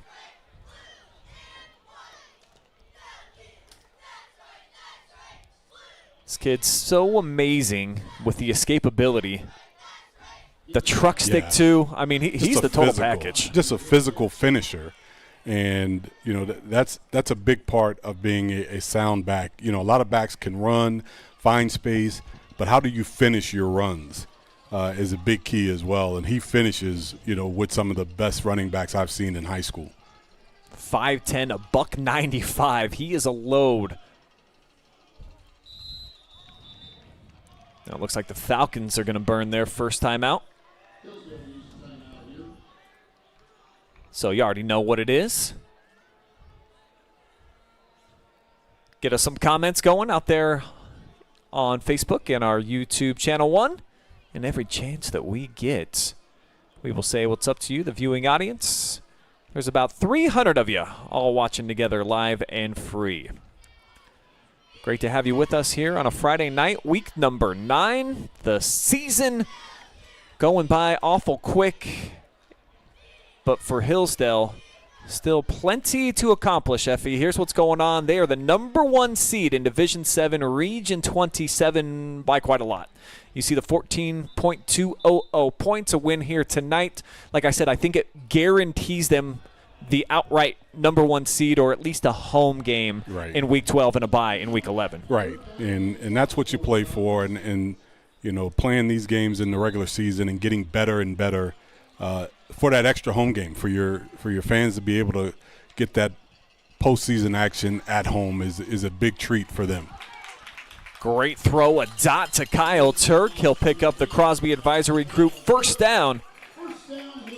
Falcons offense just on the outskirts here again of the red zone. And that's just a great throw and catch right across the middle, and you don't see that level of execution inside the hash marks by many quarterbacks. Many quarterbacks can't make that throw with that type of precision, but that is a great throw by Cale Lewis. Play action. He'll flip it out to his brother. Knox with a head of steam, lowers the shoulder and barrels out to the 12. It'll be another first down. Great connection and mixing it around. Turk's got a couple catches. Bowers got one. Knox Lewis now getting in on the action. Just a whole plethora of weapons to try to slow down out here in Jeromesville.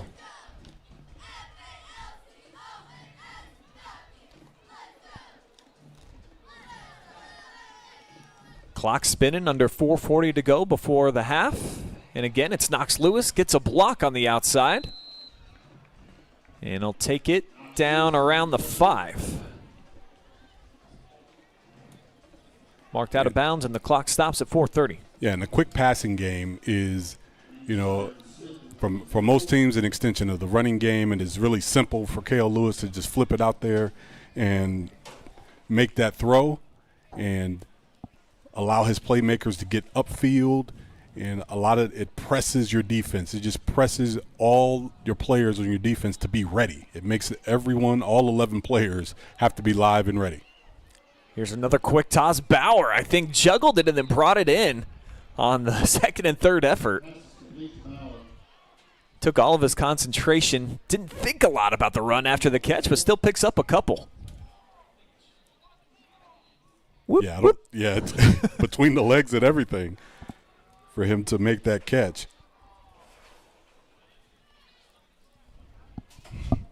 So it will be officially a gain of 2, and the Falcons can still pick up a first down. If they can get inside the 3-yard line, as they make the shift over to the left, they'll toss it. Sloan that way, makes a cut, reaching for the end zone, and he's in there. Sloan strikes again, his second rushing touchdown of the night, and continues to add to his career totals. Number 59 now overall. Wow. And that's impressive. And, you know, Sloan with the, as you can see, into the boundary. They run the pitch sweep. Great job with the blocking, but he breaks a big-time tackle there.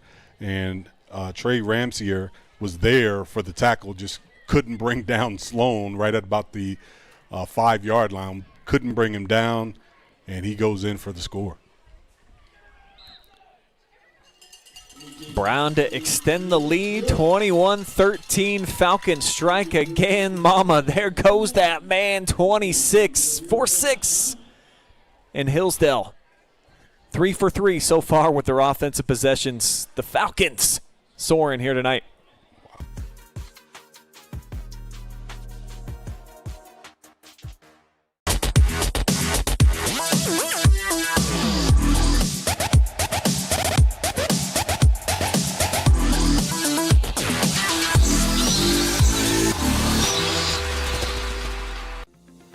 Since 1974, Simonson has helped their clients stay on target to meet the goals and deadlines for their projects. From concept to completion, Simonson can design a plan and build a path for success. Let Simonson Construction turn that vision into a reality.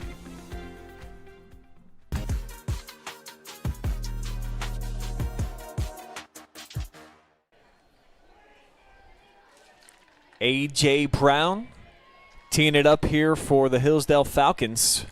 Fresh off their latest touchdown drive into the end zone. All 3 times they've touched the football so far tonight. Owen Sloan entering pay dirt. Couple of 3-yard scores.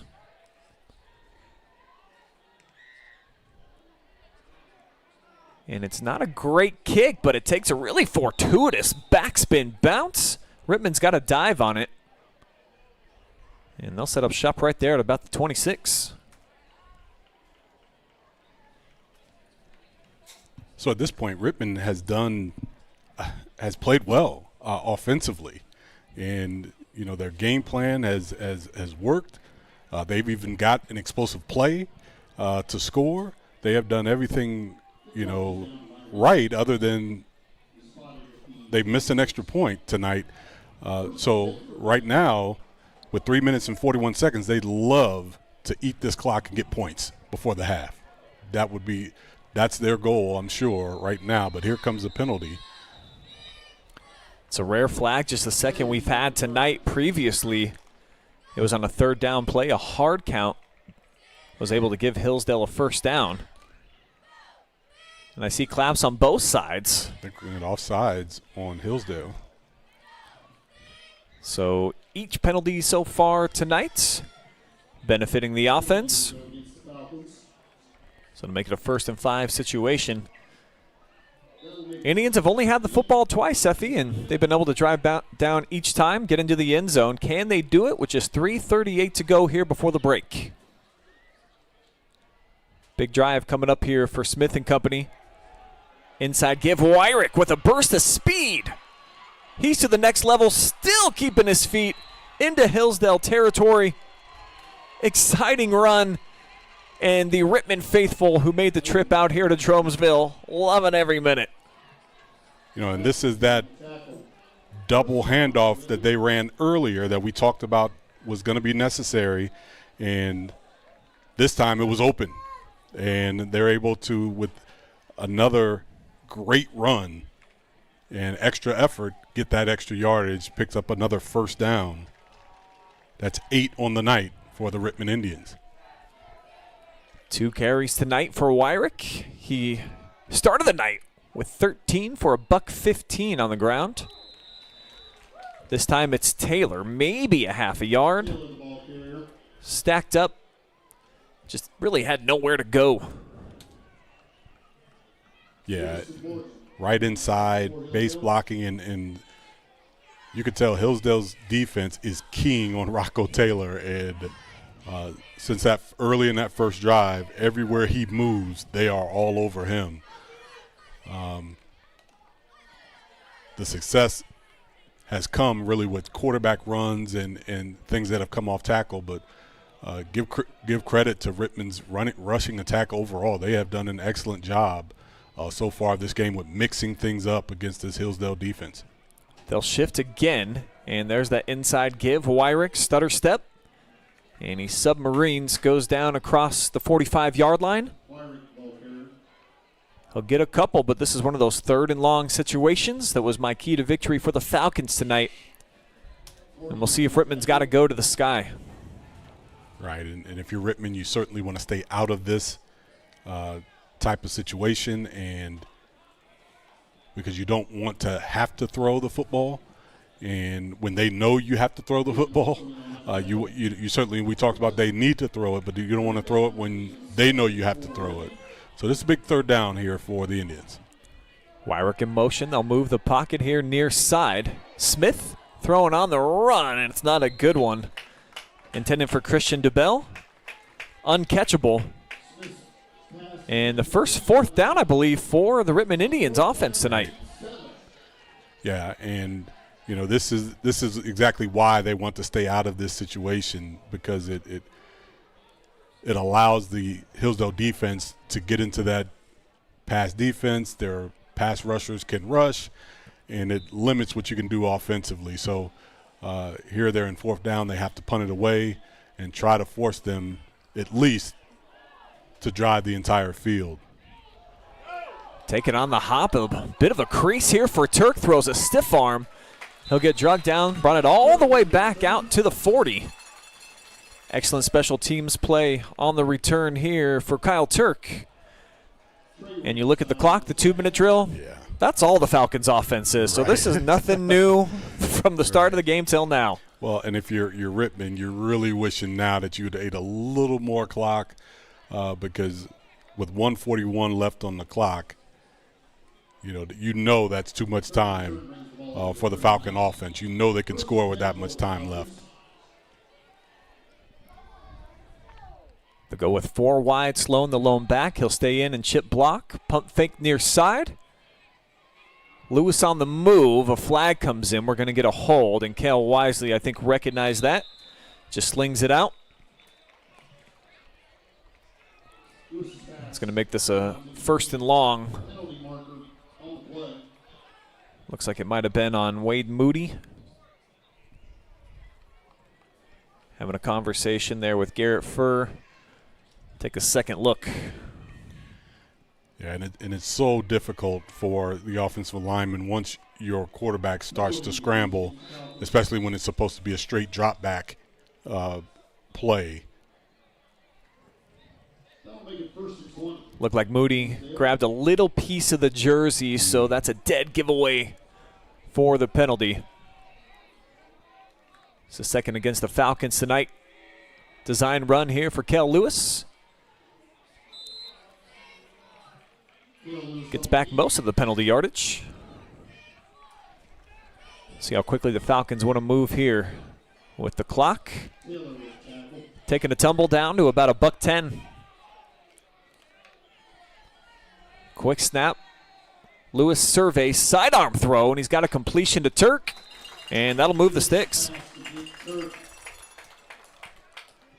And that is an excellent throw for the first down. And as you talked about, just a sidearm throw right on the money, right in the face of his receiver to get that first down. Timeout taken on the field. It'll be taken by Rittman, their second charge timeout. And I don't want to go overboard, Effie, but when I watch Kel Lewis play at the high school level, there's a lot of reminiscing about what we saw from a young Patrick Mahomes to me. That's kind of the style that he plays with. He's got a lot of different arm angles. We saw him go to the Manning passing camp this past summer. This kid's one of the best in D7 that we have right now. Sure, and the thing is he's able to make a lot of the throws all over the field, and that's the key. As you watch this throw here, he throws with no real base, and that's the key right now. The quarterback play in today's football is when you're able to throw as soon as your receiver is open. A lot of quarterbacks would have had to reset their feet, set up, point their toe, and throw. He throws as soon as his receiver is open, he's able to let the ball go, and that's what makes Kel Lewis and a lot of these new age quarterbacks so special. They can throw whenever their receiver is ready. Tried to set up the screen pass there for McFadden, and a rare drop for Hayden. Career reception and receiving yard leader for the program. Over 2,500 yards for his career. Wow. Couldn't add to the totals right there, though. Yeah, and that one, again, hit him right in the chest. And Kel Lewis, doesn't miss many, and if he does, it's not by much. And that one was right on the money again. 56 ticks remaining on the clock.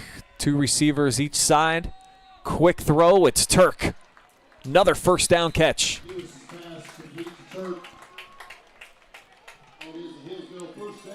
Such a great feel they have for one another.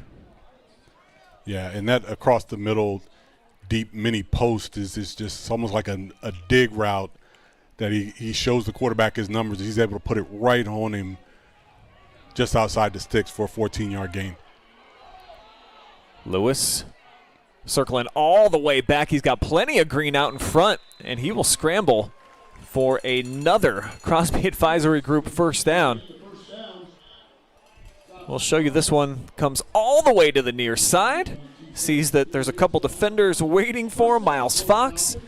And then he's got the speed to jet all the way opposite field.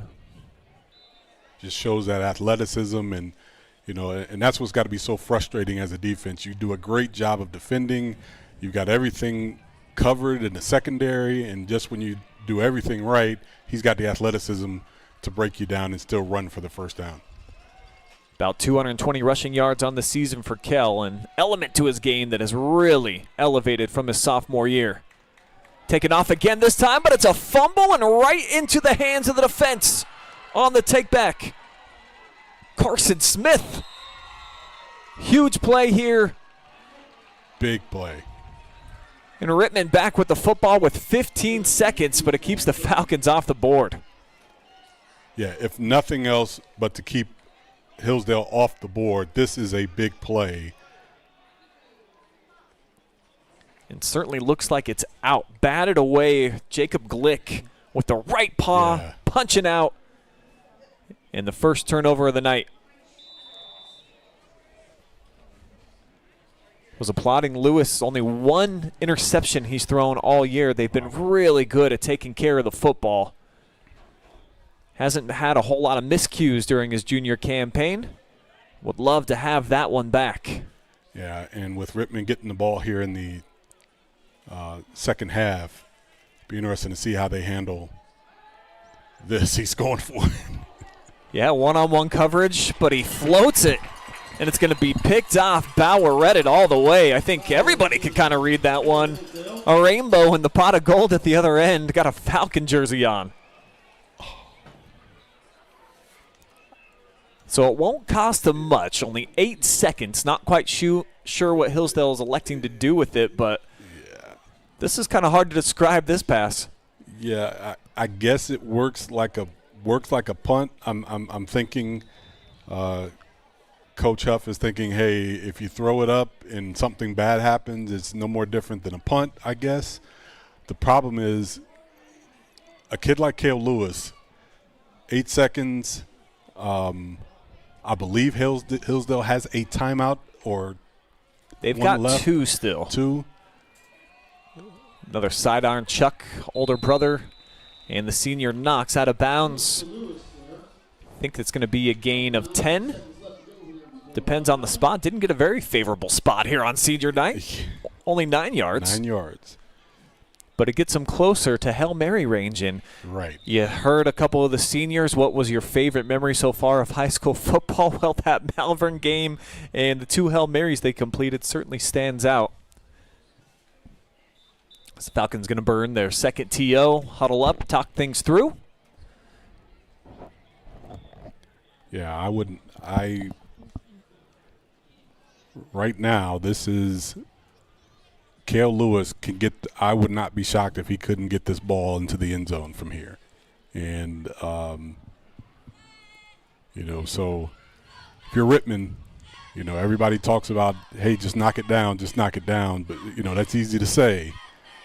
But when you're out there, sometimes we've seen professional defensive backs try to knock the ball down, and bad things happen. So you got to play to the end of the quarter and the end of halves. But I just would not have given them this opportunity. I don't think I would have given them this opportunity. And but if you get a penalty too as well, right? True. With the pass interference. True. See what they draw up.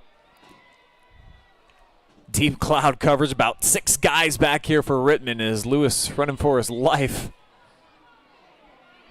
Circles back, not quite going according to script. And Kel's just going to take off. We'll see what Lewis has. Another fumble. So 2 fumbles, but this one ending the first half. Exciting first half of play here. Hillsdale right now with an 8-point margin. We'll see their marching band out there on the field as well as the Rittman Indians. We've got that coming up. We'll show you both of those courtesy of 89 Homes. Plus, Effie and I will break down the first half stats and get you all set for quarter number 3. It's live, it's free, and it's right here on the OH Report. Week 9 of high school football will be back in about 2 minutes. See you soon.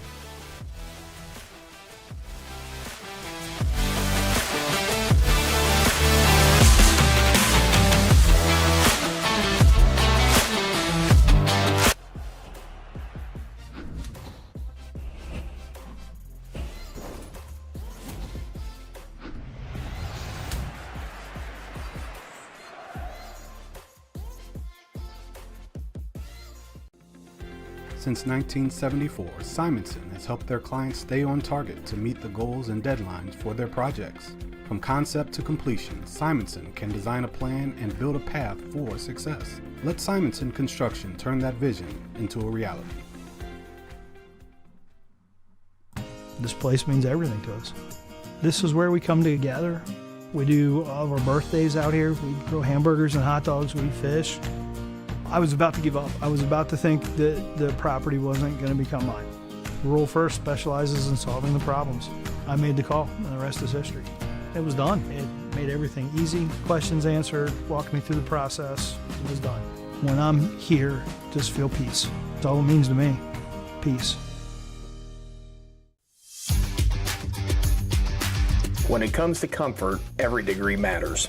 At Buckeye Horizon, we proudly install and maintain Trane heating and cooling systems built to last, engineered for performance. And with our expert service, your home stays comfortable year-round. No matter the season, we'll keep your system running at its best. Call Buckeye Horizon at 419-529-2738, your local Trane comfort specialist.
The garage band sound.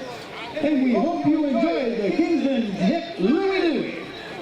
And we now invite you to focus your attention on Majorette Bree as you enjoy hearing the Rolling Stones' 1965 hit Satisfaction.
introduced in the United States in 2010 by the Black Eyed Peas.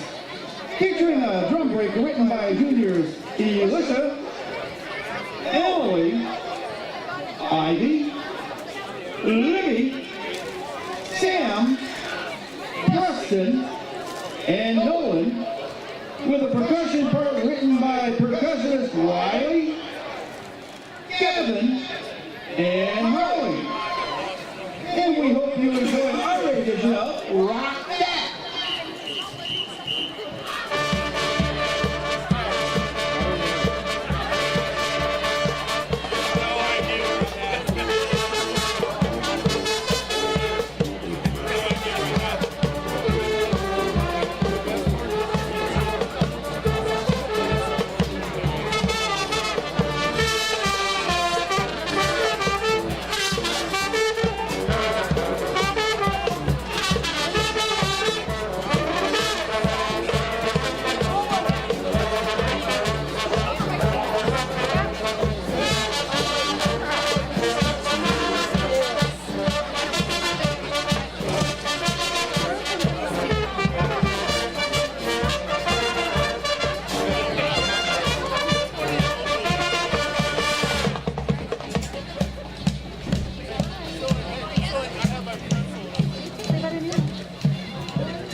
Season, and we invite you all to come to Rittman tomorrow night for the Rittman Band Review.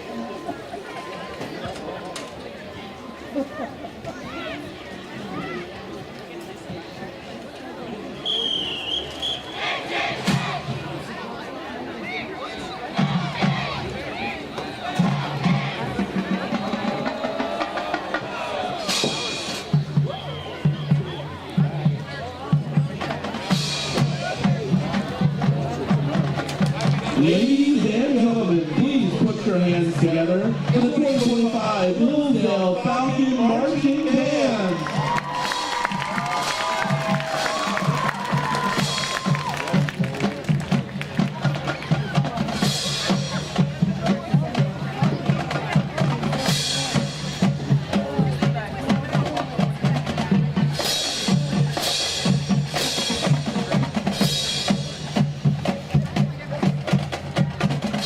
Tonight, the Falcon Band brings you their senior show.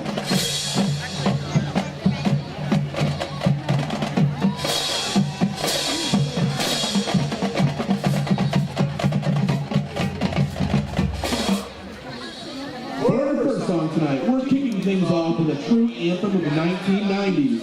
This powerhouse track rocketed Nirvana's album Nevermind to the top of the charts and marked the moment grunge took over the mainstream. Decades later, it still stands for one of the most iconic songs of all time. This is Smells Like Teen Spirit.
Into the world of gaming. This epic theme from the award-winning 2011 video game has become an unforgettable anthem for players around the world.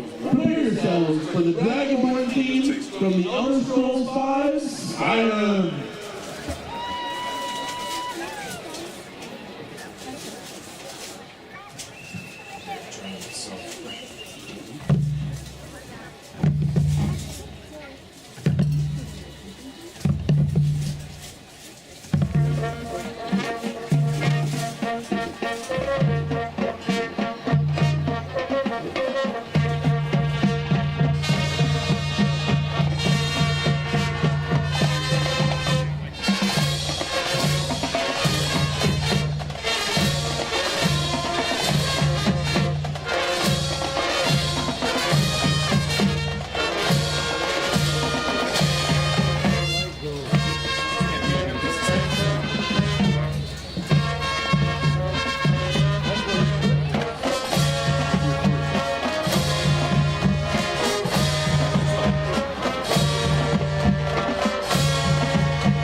Finally, we have a song from an ordinary demiguy.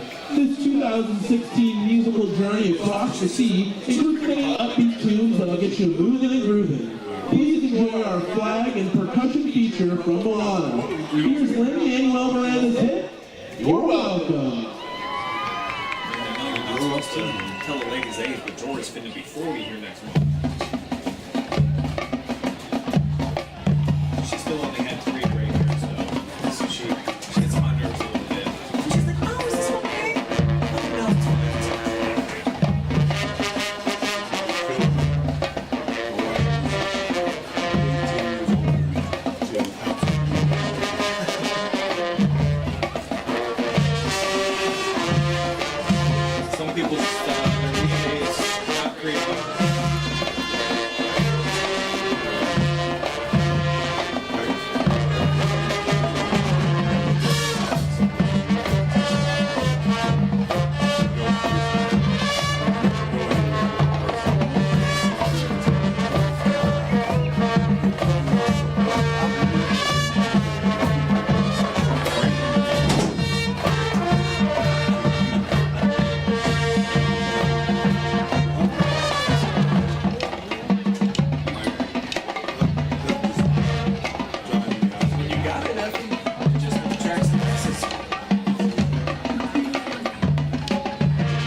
be our assistant band director and the minister and head band director.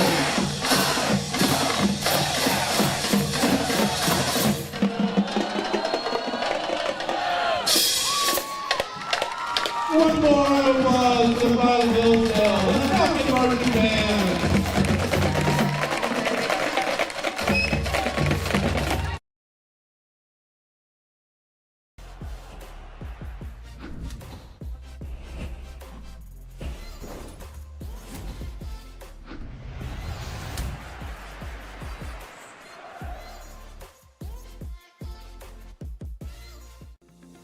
Since 1974, Simonson has helped their clients stay on target to meet the goals and deadlines for their projects.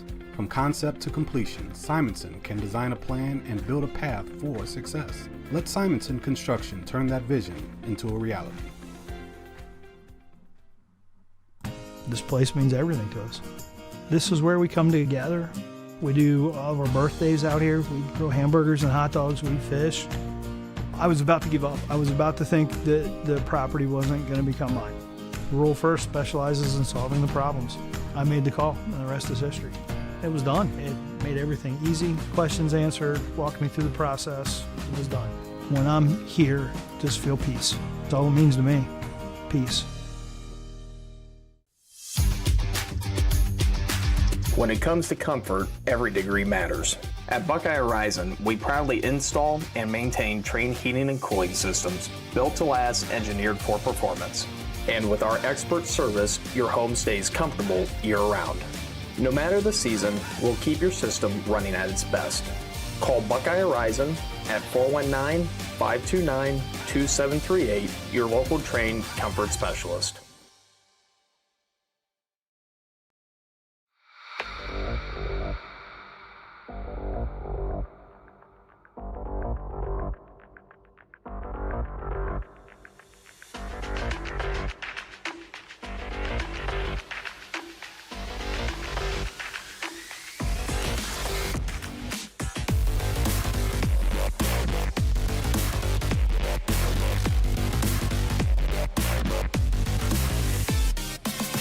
You're enjoying Week 9 of high school football live and free thanks to our good friends over at 89 Homes, where they're building homes, earning trust since 1979.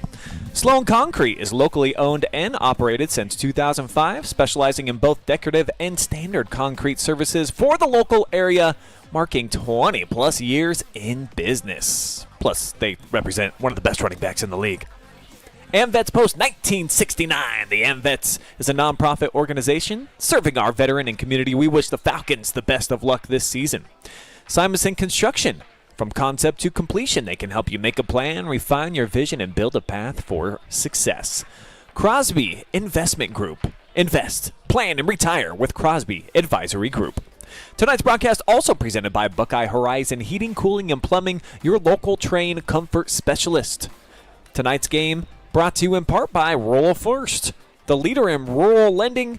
Rural First can help you live closer to what matters most.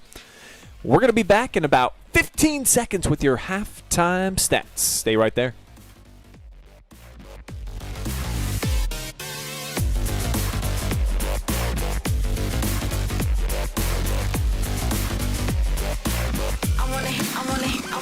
It is halftime here at the Falcons Nest, and your halftime show presented by 89 Homes, where they're building homes and earning trust. And the Falcon faithful enjoying what they've seen for the most part here tonight. They lead it by 8 points here at the break.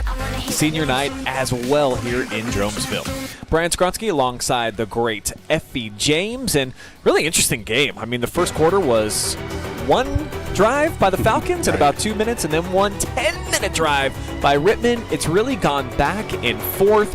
Cal Lewis with a fumble there at the end of the first half ended what could have stretched this out to a 2-score lead. Rittman, though, going to get the ball here to start the third quarter. So this is a more interesting game than I think a lot of folks anticipated. Right, and we talked about, keys to the game for Rittman was to survive the first half, and I think they've done that. And, they're into the second half, and they're going to make a competitive second half, and they weathered the storm. they ran the ball effectively. They put together really good drives. What they weren't able to do, which I think their halftime adjustments probably were all about, as we look at the stats here, were to contain Hillsdale's really explosive offense. That's one thing, not only them, but nobody's really been able to contain them, but they really want to try to, Rittman really has got to figure out a way to at least slow down this offense, and that's going to be the key here to the second half. Each team with a giveaway. It was the bad interception thrown by Rittman right after they forced the turnover on the fumble from Kale Lewis. But the Falcons, they're averaging 41 points per game. They've only given up on average 8 points per game so far. Yeah. So the Indians putting up a strong showing here offensively in this game and getting the football first to start things off in half number 2. And a long, sustained drive, I think, really is going to raise the eyebrows of a lot of people. A packed house here tonight on the home side, representing the 16 seniors, all the cheerleaders and everybody expecting a Falcons win. They're in front right now. We'll see if they can stay there. First half kick by A.J. Brown. It's a dandy couple hopper inside of the 20. And a minimal return, maybe an extra yard or two. And that is where the Indians will take over. You know, Rittman has proven that they are capable of putting together drives. They have been physical up front.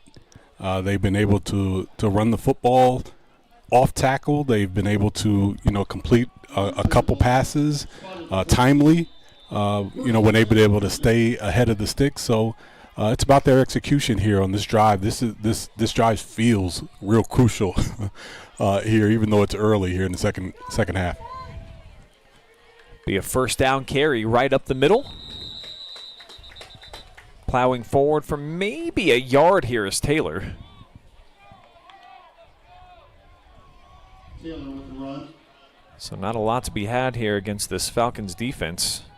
Hoffman in on the tackle.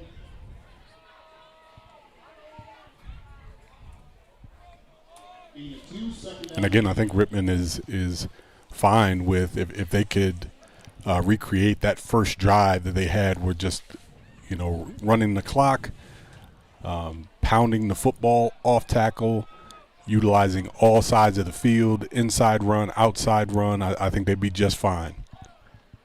Got a new signal caller in here handing off. It's Rocco Taylor to the outside. Joseph Schimpf was in there at quarterback. It was a strong showing in the first half by Carson Smith. We'll see if this is just a little wrinkle, or if they're trying something new here for the duration of the second half. That's interesting. Could that possibly be to add a little bit more of a passing threat, possibly? Schimpf on the season, 10 of 18, 83 yards through the air, no touchdowns, 2 picks. This is a likely passing situation here. 3rd and 5. They'll move him to the left side, but he runs right into the arms of Aiden Hoffman, brought backwards. And the Falcons defense rises to the occasion here to start off quarter 3. Yeah, and that were just nowhere to go for Schimpf that time, and that's a big stop for Hillsdale, establishing themselves defensively. They had really had no answers in that first half to that rushing attack of Rittman, so that's a big stop for the defense of the Falcons. Line drive punt. It just kind of detonates right there at the 45, skips forward for a couple extra. It'll be Hillsdale's ball, 1st and 10. And the offense so electric. They scored in just 2 minutes, 15 seconds to start the game. Quick recap, Owen Sloan into the end zone, made it 7-0 at the 9:45 mark, and then the 10-minute sustained drive, Rocco Taylor evened it up with a score of his own. But guess what? 2 minutes later, Kale Lewis, a 2-yard touchdown run. 6 minutes later, Carson Smith gets in on the 60-yard run on a big third down, and then Sloan with his second TD. And here he is with the first down carry, and he slithers out for a pickup of about 7.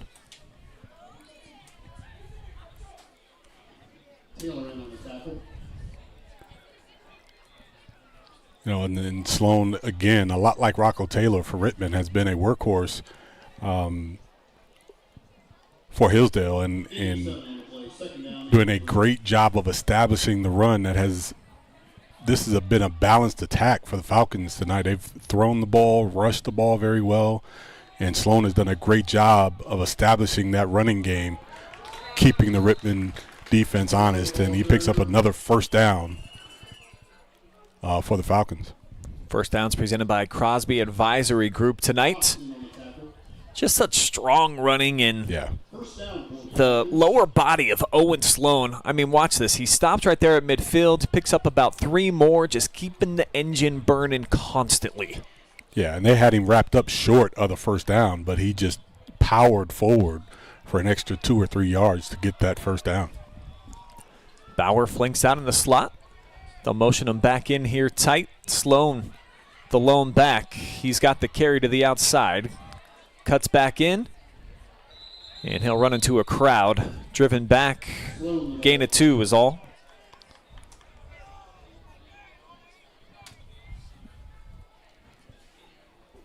And it looks like, right now, Coach Klein really trying to establish this run on this drive. 3 straight runs for the Falcons, and with a kid like Cale Lewis as your quarterback, he can throw it out, get quick. They can have quick throws pretty much any time. They've got a lot of cushion from the corners, so anytime he wants that quick throw, he can have it. But they're really trying to establish this run here coming out of the locker room. Yeah, they'll set the edge. McFadden with a big block to the outside, and the speedster cruises in. 46-yard touchdown run. It's a hat trick tonight for Owen Sloan.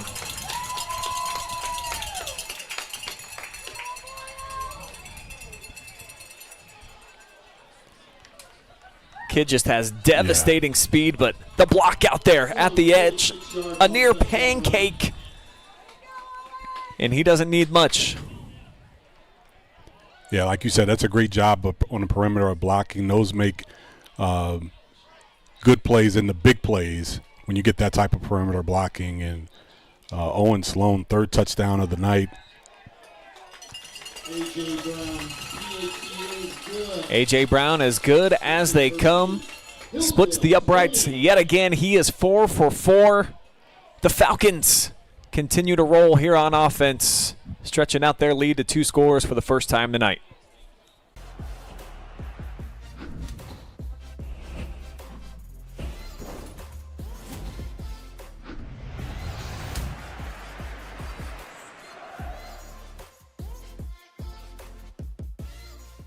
This place means everything to us. This is where we come together. We do all of our birthdays out here. We throw hamburgers and hot dogs. We fish. I was about to give up. I was about to think that the property wasn't going to become mine. Rural First specializes in solving the problems. I made the call, and the rest is history. It was done. It made everything easy. Questions answered, walked me through the process. It was done. When I'm here, just feel peace. That's all it means to me. Peace.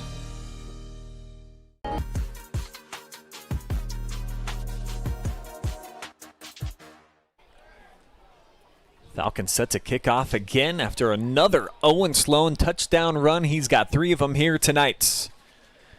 Comes Odin Wyrick. Flag comes in as he squirts out across the 30-yard line. We'll have to check the penalty. Yeah, and I feel like Hillsdale and Coach Klein really wanted to just make a point with that drive.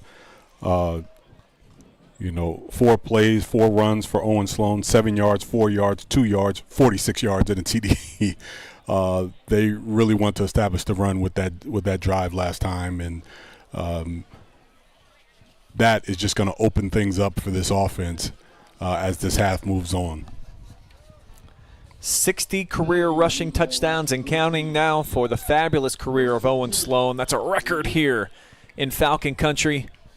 Kid's over 4,000 yards for his career. That also a program mark.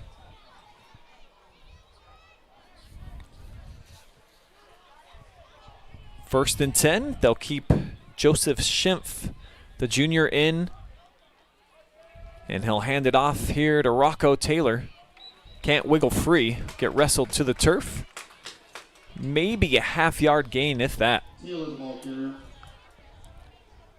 Falcons defense quick to the football, and Aiden Hoffman, we've seen number 7, taking on blockers, fast, physical. This kid's a standout.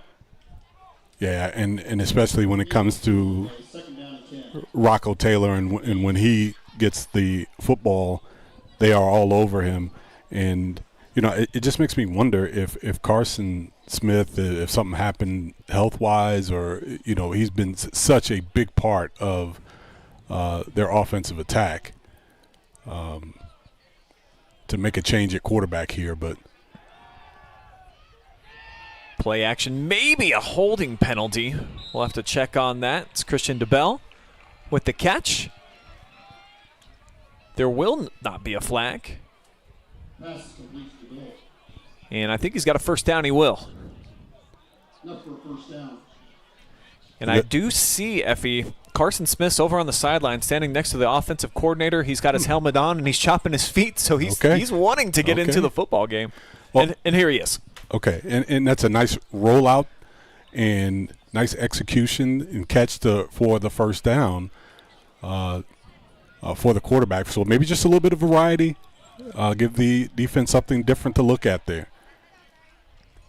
Again, it's a first down carry for Taylor. Tries to fight out around the 30-yard line. Guess who? Hoffman there in on the stop. Get some help from Camden Morgan. Hoffman and Morgan in on the stop.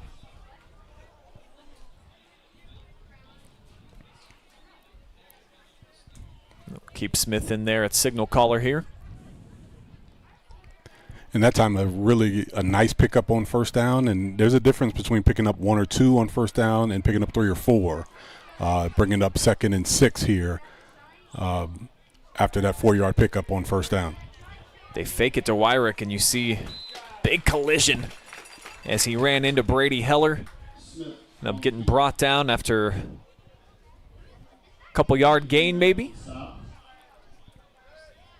Third down play coming up here for the Rittman offense, and a big one.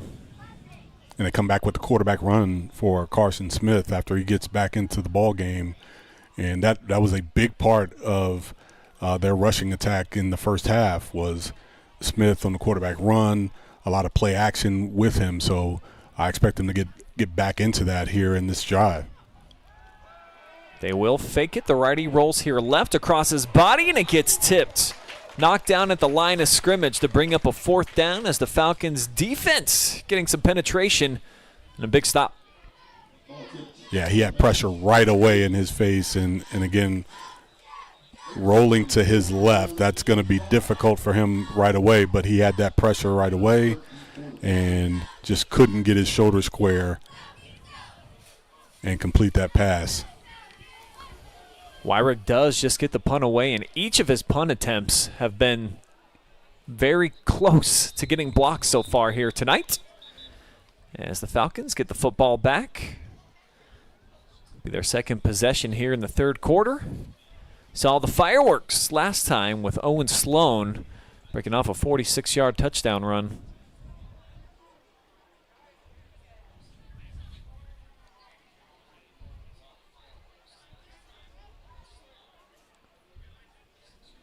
You know, and this is new for Owen Sloan. He's getting a chance to get some carries in the second half. And, you know, in what is still right now a game that's, you know, in the balance, it's competitive still. They're, you know, up 2 scores. But, you know, the offense is getting a chance to compete here in the second half. And we know they're explosive enough. They've, you know, for the most part have blown teams away by this point in the game. So their offense getting an opportunity here to to compete in the second half, and you got to give Rittman credit for running the ball effectively, running the clock, and having a really solid game plan coming in. They just have not been able to get stops defensively like they would like to keep Hillsdale off the board. Falcons have only been stopped on offense once, and they put a halt to their own drive on the scramble and fumble from Cale Lewis. And the stoppage of play there was older brother Knox was a little bit shaken up. He was able to jog over to the sideline and waiting to get back into the mix. So here we go, another carry for Owen Sloan. They're going to continue to ride him here in this second half. He's ripped backwards. Not a lot of space that time, and a strong tackle made by Miles Fox.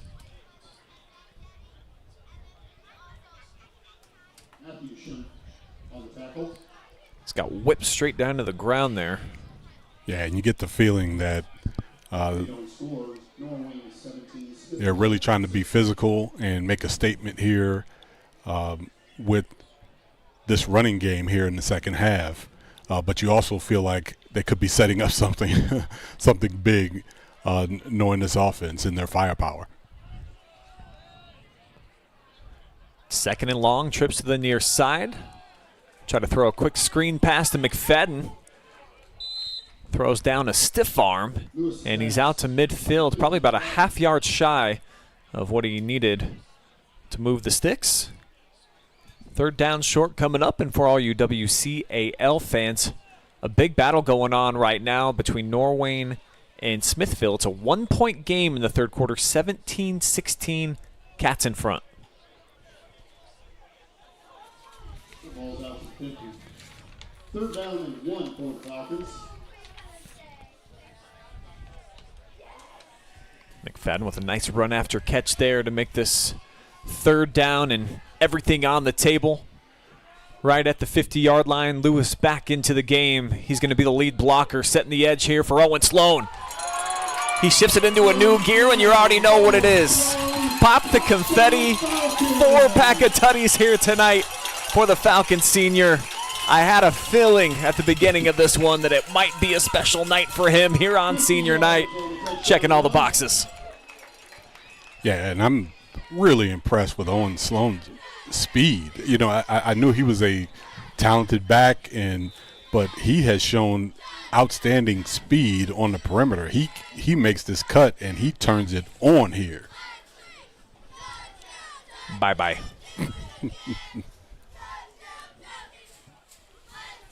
Could be a make-or-break type of drive right here for Rittman, and Falcons pretty much breaking them.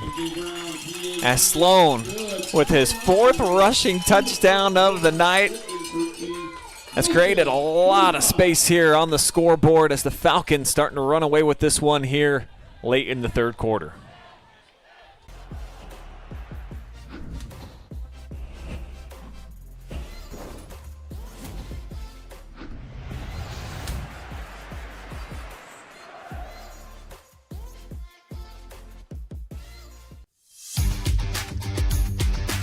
When it comes to comfort, every degree matters. At Buckeye Horizon, we proudly install and maintain Trane heating and cooling systems built to last, engineered for performance.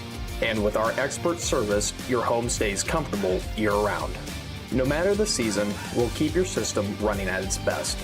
Call Buckeye Horizon at 419-529-2738, your local Trane comfort specialist.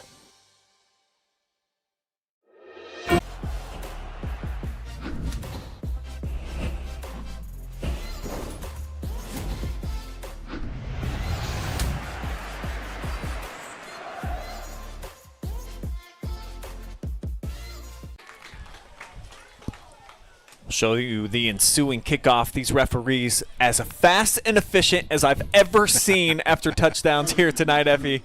They are on top of it. Here's the return by Wyrick. Takes it from the 10, and Hillsdale, their kickoff coverage has been outstanding so far here tonight. Yeah, and they have been, and I think just as importantly, Brian, they have figured something out defensively. They've made some adjustments, whether it's putting an extra guy and committing an extra guy to the box, but they're getting bodies to the football. And they have really done a much better job of stopping this rushing attack from Rittman. A lot of running here by Carson Smith, but it's not going to go very far. Falcons able to meet him on the perimeter. Hoffman's there, gets some help as well from Bauer.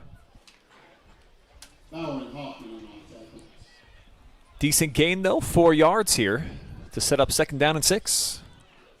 And a lot of times, people think you have to put a lot of people in the box in order to commit a lot of people in the box. So even sometimes when you don't see a lot of people in that box, that doesn't mean they're not committed to the box. So they may be out in the secondary or lined up as a free safety, but that doesn't mean they're not committed to the box. And I think that's the adjustment that the Falcons have made here in the second half. Rocco motions into the backfield. They'll fake it to him. Falcons didn't take the bait. Jesse Trevathan in there helps to make the stop. Nice tackle here for Hillsdale. 3rd and long situation coming up for the Indians.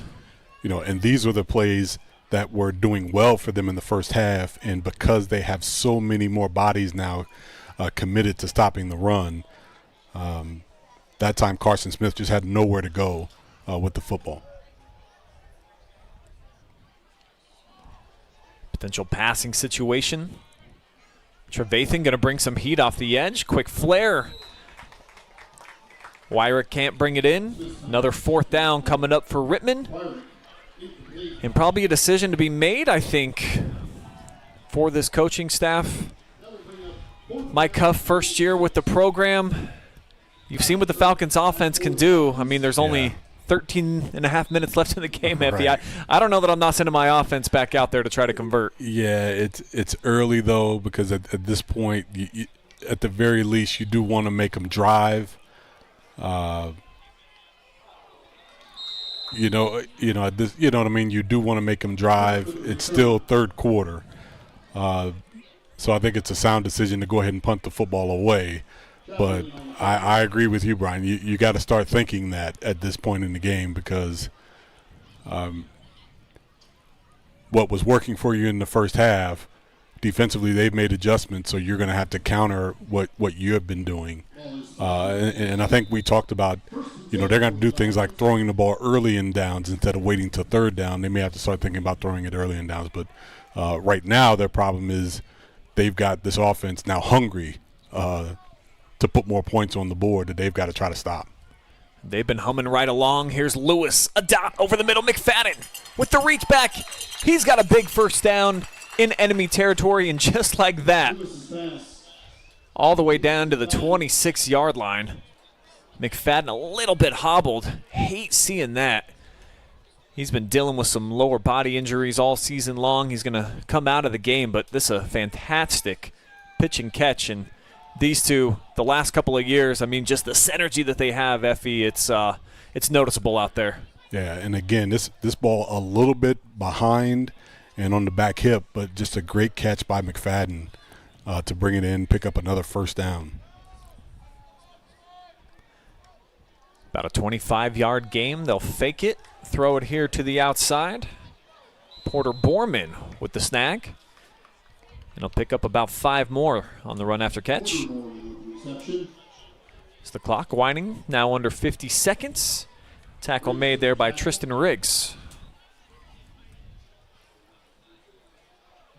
And that's the greatness of this Hillsdale offense. They're able to go from a power rushing attack, which they've been the last 2 series, to now they can spread you out, quick passing game, over the top, and just take you totally off balance as a defense with the probably one of the most efficient quarterbacks you're going to see under center.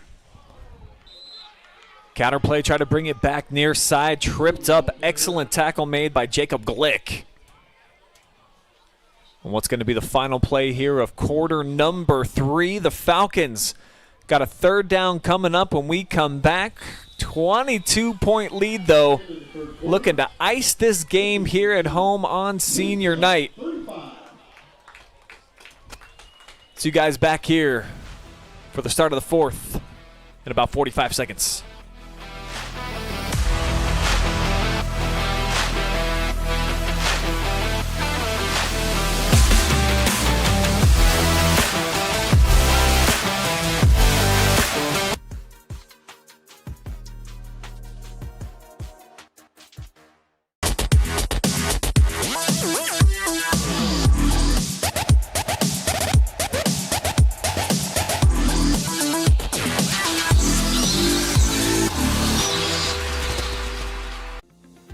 Since 1974, Simonson has helped their clients stay on target to meet the goals and deadlines for their projects. From concept to completion, Simonson can design a plan and build a path for success. Let Simonson Construction turn that vision into a reality.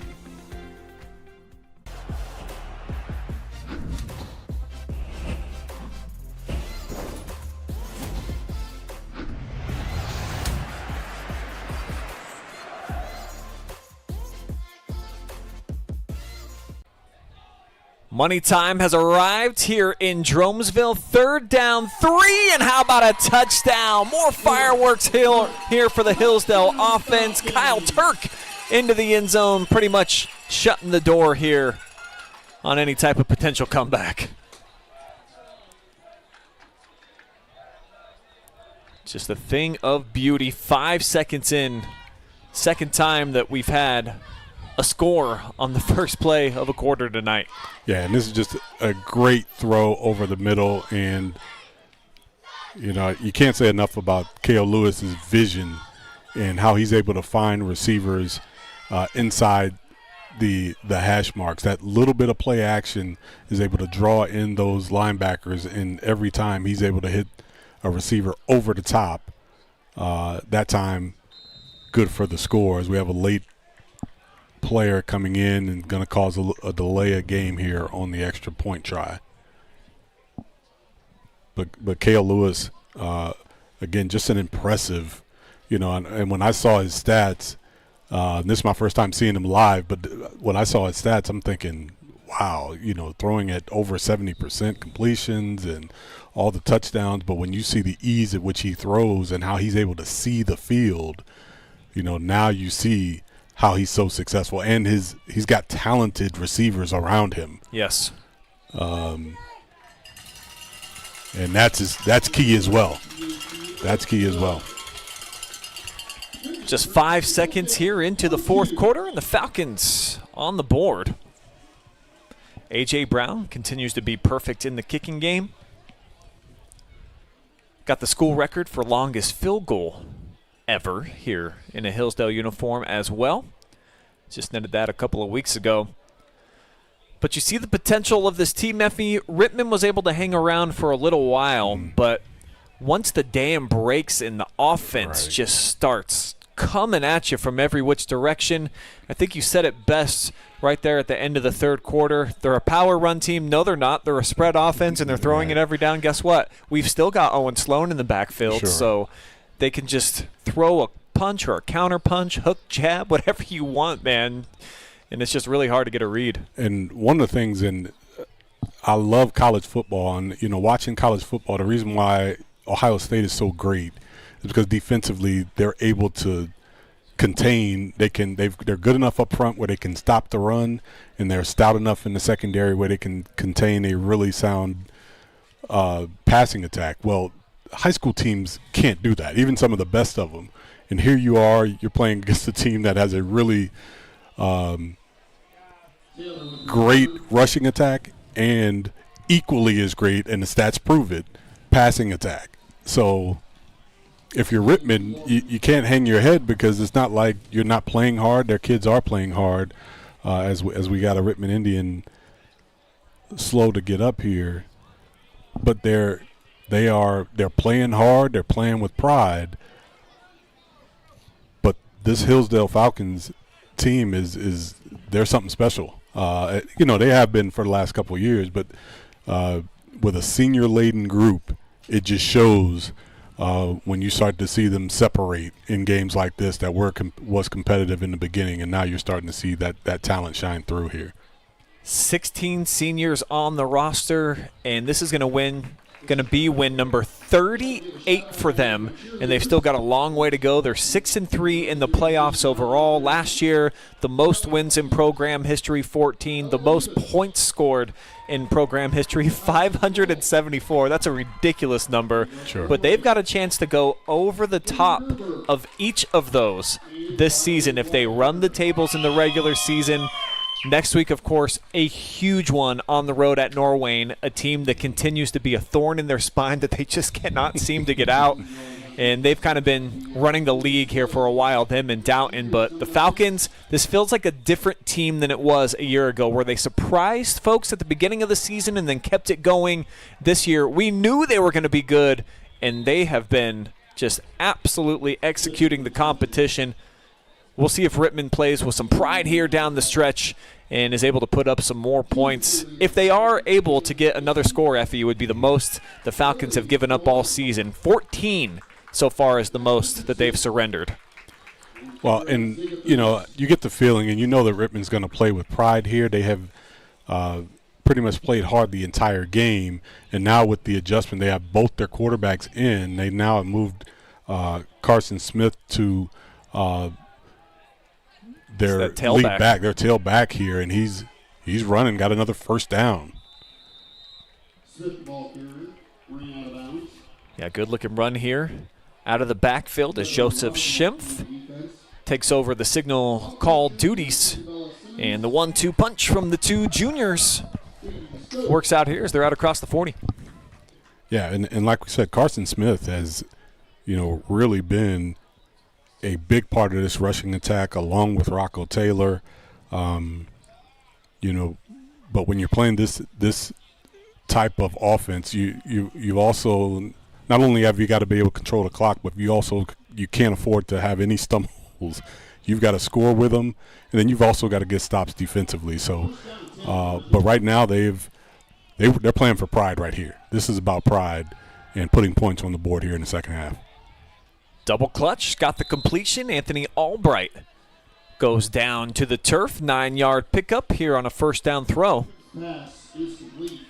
Gets him out near midfield. Good-looking strike here. Took his time. A little bit of poise in the pocket.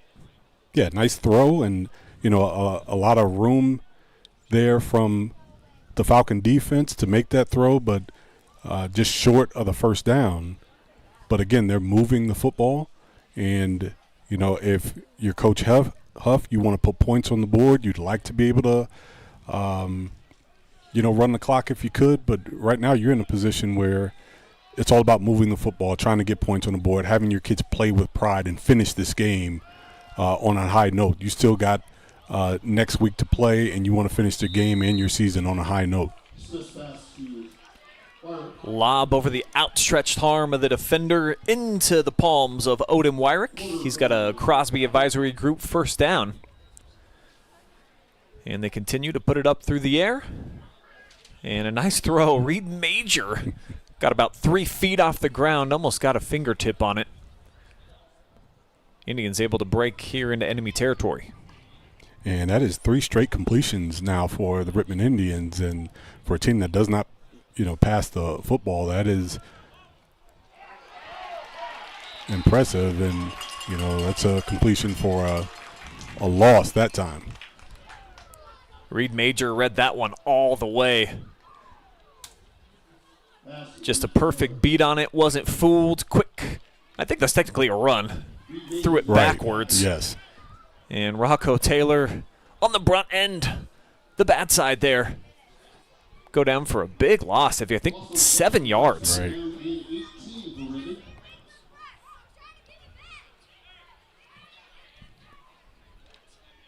Just heard a young Falcons fan, come on, boys, let's try to get it back. So he's not satisfied with 42-13. Right. No way.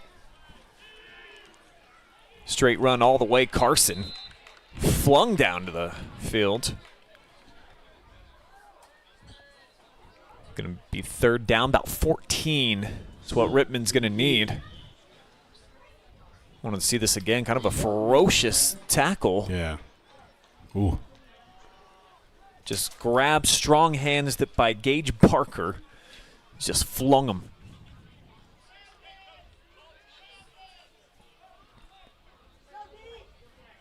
Looks like Carson's going to stay in there at quarterback. Bring in Christian DeBolt. Flank out here, near side.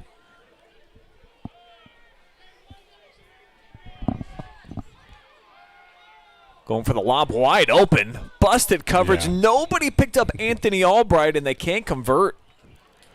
Well, I think in the midst of the substitutions, there was a lot of subbing going on for Rittman. I think they just didn't see him. They didn't see him lined up out there, and they took the opportunity. They just didn't complete the pass. Anthony Albright was out there all alone. They just couldn't complete the pass. Missed opportunity for the Rittman Indians. And they'll have to punt it away yet again.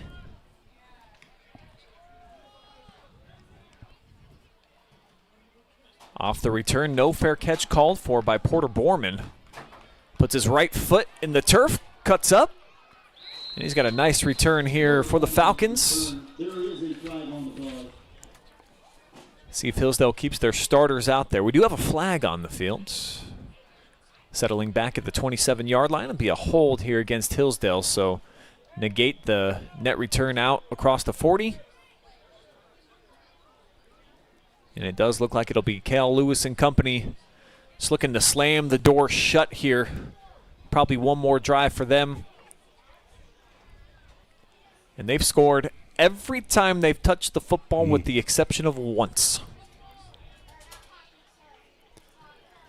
Just really, again, an efficient offense that executes very well. And even when I, look at the offensive line and, how they come off the ball and the way they execute their blocking schemes, they are, you could tell, Coach Klein and his staff do an excellent job coaching this team, offensively and defensively as well.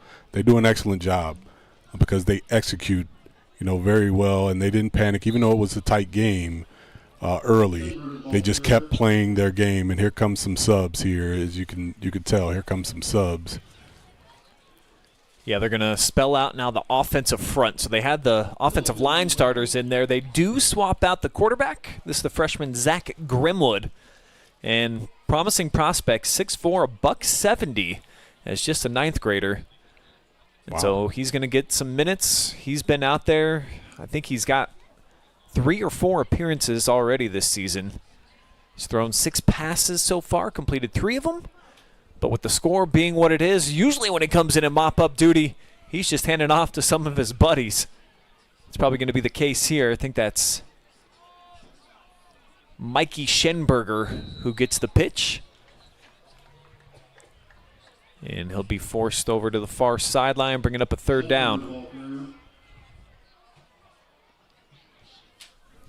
This is always this is big time for a program where you get a chance to get your guys that don't get a chance to play a lot, but these young men probably have played a whole lot. But this is a good experience for them. Every time they get a chance to get in, this is a good experience. Varsity minutes mean a lot. No matter the circumstance, varsity minutes always mean a lot to young players. Back to pass. This will be his 7th attempt, and he's got a completion. It'll be a first down completion as well. Good-looking pitch and catch.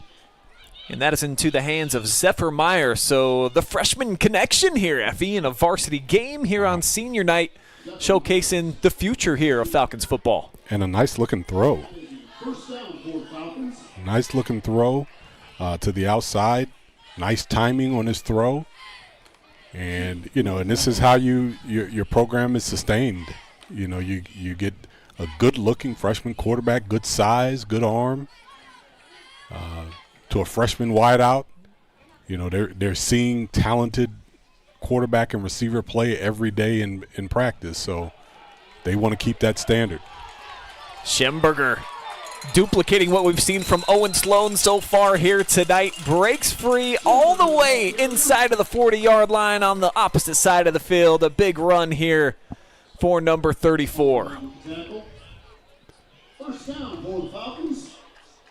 Nice run to the outside, and this is perimeter run all the way. Great block on the perimeter, but number 42, Reed Twining, and springs his teammate for the outside for a big, what turns out to be a 30-yard run for another first down for the Falcons. Bring a man in motion, hand it off this time to Reed Twining. I think he stepped out of bounds, fighting for extra yardage after the fact. Big eruption out of the crowd. Reed, a member of that 16-member senior class, and he's got himself a Crosby advisory group first down carry.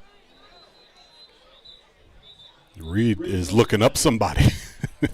He's wants somebody to hit. Looks like we've got an equipment issue down here for Tristan Riggs, so he's going to have to trot off. As the Falcons on the march here, backup offense in the game, and what a great sign here for Coach Trevor Klein. One of my favorite stories that we have as far as a coach here in North Central Ohio. Took over as a 24-year-old, Effie, and he looked like he was about 14 when he had the job back then. He still doesn't look a shade over 30. He barely is here at this point in year number 8, but a 2012 Hillsdale grad, and he had to replace the all-time wins leader in Tom Williams, who's helped out. He's been a member of the staff here. As this one pops up luckily into the hands of Major, they go backwards. But just an all-time good guy, and just an awesome athlete. That he was one of the first guys that I remember covering out here in Hillsdale country when I was at the TV station. 9-letter winner, the quarterback on the team that went the farthest in the playoffs until last year for them. So a true Hillsdale kid through and through. And any time that you can get somebody like that to come back and help out the program, when he was like 19 and 20 years old at Ohio State, he would come and help out with a 7th and 8th grade program. So he's got the roots here and they're established. Well, and that makes it the winning even sweeter. You know what I mean? When you've got a grad, somebody who's invested in the community and in your program, it just makes the winning even sweeter. And there's another big run. And, you know, I love to see the young players get in, because no matter what, you can't tell them not to play hard. Amen to that. Play hard. Yeah, this is Schemberger again. A second big explosive run. The junior catching a block to the outside. Shout out to Reed Major setting the edge. And a good hustle play, Trey Ramsier, making sure that he did not break the play and getting into the end zone. But the Falcons, they're hungry, man. They're looking for more points. 42, just a shade above their season average.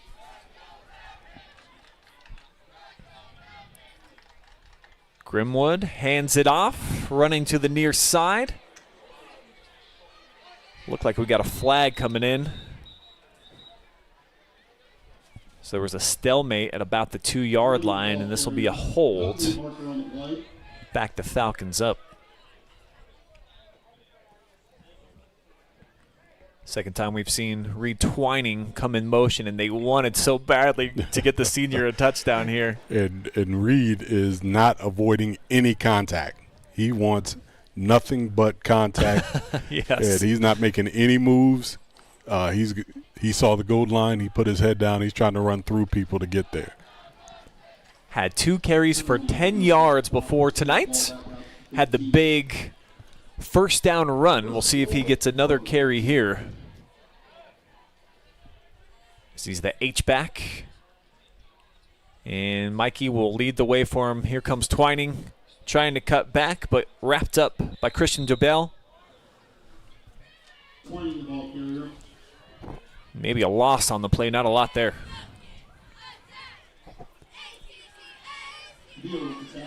Yeah, right now the Rittman Indians are, again, playing with some pride here defensively. You know, they're not into this whole thing about wanting to allow you to score just because it's senior night and all that. We're playing for pride here, and they're trying to get this stop here late in the fourth quarter. Want to give a quick shout out to Valerie Hall, another member of the Falcons Florida fan club. Aunt Val cheering on A.J. Brown tonight, who has been perfect. As Reed's major gets slung down, Christian DeBell again with a nice read. And he's got the last 2 stops to bring up a third and pretty long here for the Falcons offense. Great play. Almost got held as well there by Mikey Schemberger. Yeah, Christian DeBeal is doing, he's coming off the ball, not allowed himself to be blocked, and moving this Falcon offense back away from that goal line.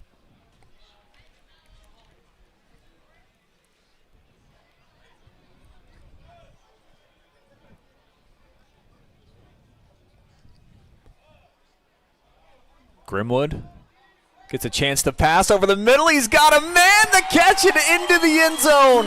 Reed Twining, can you believe it? Biggest applause we've heard all night.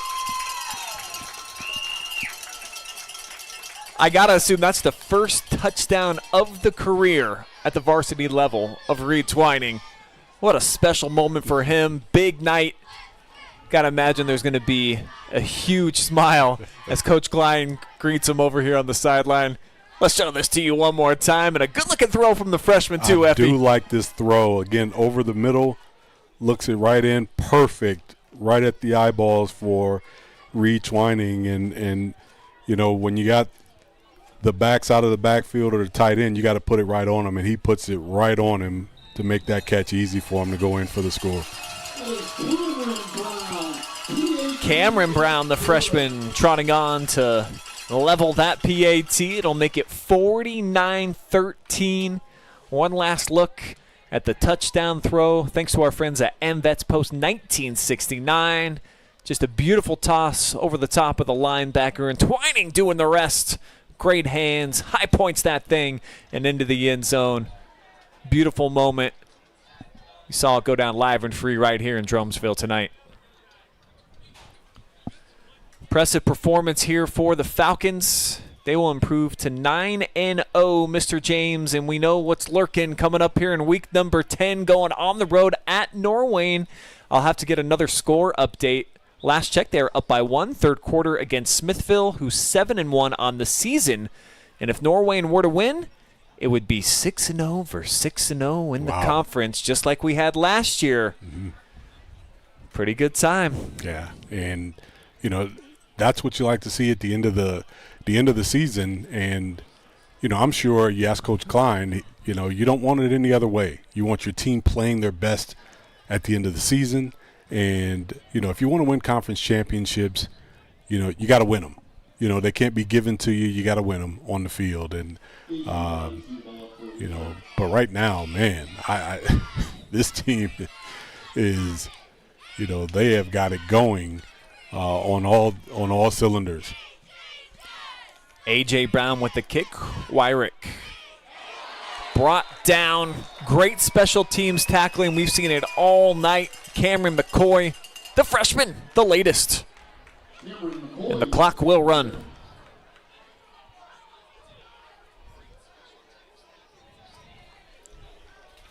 What a time to be a Falcon. This is going to be their 25th win out of their last 27 games. Wow. Impressive. Final snap of the ball game coming up here from Cameron Smith. Student body left. Spins and then tackled here by Drew Doherty. And the Falcons cheering section believes that they have won, and that is going to be the case. Your final score here tonight, 49-13. The perfect season continues here for Hillsdale. A team on a mission, and they look like they could be a team of destiny. We've got your post-game coming up, presented by 89 Homes, that will include an interview with your Simonson Construction MVP. I don't think there's any question. We got to hear from Owen Sloan. He was our most valuable player last week, but another 4-touchdown performance here tonight. Senior night 26 is going to be my selection. So you'll hear from him coming up here on the other side of the break. Plus, Effie and I will have your final stats and wrap things up here in Jeromesville on what's been an exciting night of Week 9 high school football. Stay right there. We'll be right back. All right, everybody. See ya.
Since 1974, Simonson has helped their clients stay on target to meet the goals and deadlines for their projects. From concept to completion, Simonson can design a plan and build a path for success. Let Simonson Construction turn that vision into a reality. This place means everything to us. This is where we come together. We do all of our birthdays out here. We grill hamburgers and hot dogs. We fish. I was about to give up. I was about to think that the property wasn't going to become mine. Rural First specializes in solving the problems. I made the call, and the rest is history. It was done. It made everything easy. Questions answered, walked me through the process. It was done. When I'm here, just feel peace. That's all it means to me. Peace. When it comes to comfort, every degree matters. At Buckeye Horizon, we proudly install and maintain Trane heating and cooling systems built to last, engineered for performance. And with our expert service, your home stays comfortable year-round. No matter the season, we'll keep your system running at its best. Call Buckeye Horizon at 419-529-2738, your local Trane comfort specialist. Take a look at all the action from Friday night football right here in North Central Ohio with great analysis, highlights, coach interviews, and so much more every single Friday night right here on the OH Report.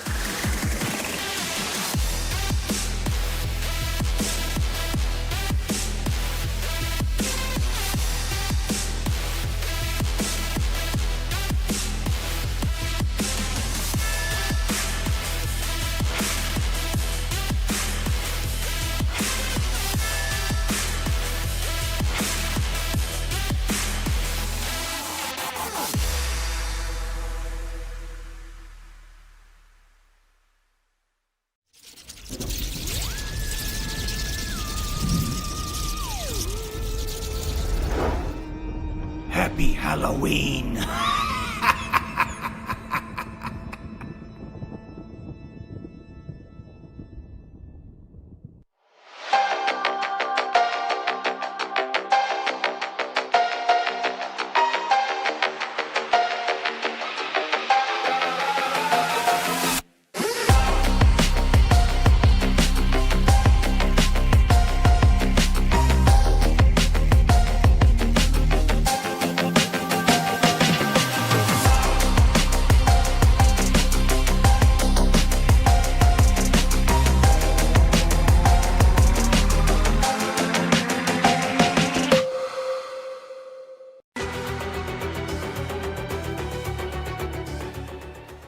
You just saw Hillsdale improve to 9-0, 100% free of charge, thanks to our good friends over at 89 Homes, where they're building homes and earning trust since 1979. Simonson Construction Services, Inc. From concept to completion, they can help you make a plan, refine your vision, and build a path for success. AMVETS Post 1969. a nonprofit organization serving our veterans and community. They want to wish the Falcons the best of luck this season. Crosby Advisory Group, LLC. Invest, plan, and retire with Crosby Advisory Group. Sloan Concrete, locally owned and operated since 2005, specializing in both decorative and standard concrete services for the local area, marking 20-plus years in business. Tonight's broadcast also presented by Buckeye Horizon Heating, Cooling, and Plumbing, your local Trane comfort specialist. Tonight's game brought to you in part by Rural First, the leader in rural lending. Rural First can help you live closer to what matters most. The Falcons are doing their class song right now. Everybody's got a hand on a shoulder, swaying back and forth. But we are about to get Owen Sloan up here in the press box. A lot of smiles on the faces of the seniors tonight as they absolutely rocked it. Another big victory for the Falcons, 49-13, your final score. Post came, and your coverage here from Jeromesville coming up here in just a couple of minutes. Owen making his way up to the press box now. Talk to him in just a minute. Stay tight.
You are now looking at your player of the game presented by Simonson Construction Services. Big performance here on senior night. Owen Sloan showing out 4 times. You enter the end zone here, and obviously a lot of fanfare. I was looking around, and there's plenty of people in the bleachers with Sloan on the back of their shirt and 26s. So to have this type of performance when there's this much fanfare here in the house and representing for all the seniors, just talk about your satisfaction about what you accomplished personally tonight. Personally, I think we got to get better on both sides of the ball. It was a good performance, but I think as a team we still need to get better on both sides of the ball. First half we came out a little sluggish. Second half we came out and took care of business there. What do you think changed for you guys? Because it was a totally different feeling game in the first half. Rittman's hanging around. They have that 9-minute drive. They end up in the end zone with their first touchdown of the night. And then in the second half, you totally flipped the script. I think you held them to like 25 yards. I think first half we were just being lazy, not doing our tackles and doing our jobs right. So second half we just locked in and did our job, and that's what got us to where we're at. I've been seeing you on all the highlights on my top plays of the week in and week out, but to see you in person, you really have devastating speed. Once you catch the edge, nobody can catch you. Do you feel like you've really evolved and gotten a little bit speedier here in your senior season than you were the past couple? That's been the goal, just to keep getting better every year. And like I said, with blockers downfield, it just helps a lot. What do you typically do on a game day? If you can take me through your Friday today, like pre-game meals, if there anything you're doing as far as a meditation, or do you have any type of things that just really get you in the zone? How does Owen Sloan get ready for football Friday night? We just listen to music in the locker room as a team and come together as a team and stretch on the field before pre-game, and that's about it. Favorite artist that's jamming out in the locker room typically? We like country. Jason Aldean, Morgan Wallen, we like that. Figured that would be the case out here in Jeromesville. So moving into week 10, it was a pretty good game. I don't have a final score yet on Norwayne and Smithville, but going head-to-head with Norwayne and a chance to clinch what would be the first WCAL championship of your career. How much have you guys been talking about that, and what would that mean to you personally? It'd be a lot. Ever since we were little kids, we've talked about this year and this group, so coming together and seeing the opportunity right in front of us is huge. This is something we've been working for our whole lives. This is a huge senior class, and I did not realize until they said it over the loudspeakers tonight, of the 16, most of you guys are 4-year letter winners. So if you can give me a little bit more context about this group, you've been building up to this season in this moment, and so far you're doing everything that you need to do. Just how are you feeling about your senior season overall? I think we're all just hungry. We've been working for it, like I said, for 4 years in high school, but even longer after that, so we're just ready, and we know our time's now. Well, congratulations, man. I know that there's a lot of people out here that are looking to celebrate with you. Who do you want to shout out tonight? My family and community, always supporting. Owen Sloan, your Simonson Construction Services MVP, over 200 yards and 4 tutties here on senior night. Thanks so much for the time, dude. Thank you.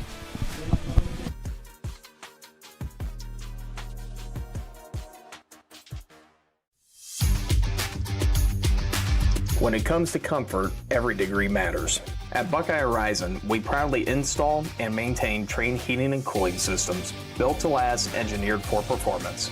And with our expert service, your home stays comfortable year-round. No matter the season, we'll keep your system running at its best. Call Buckeye Horizon at 419-529-2738, your local Trane comfort specialist.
Welcome you back into the Falcons Nest for your post-game show presented by 89 Homes.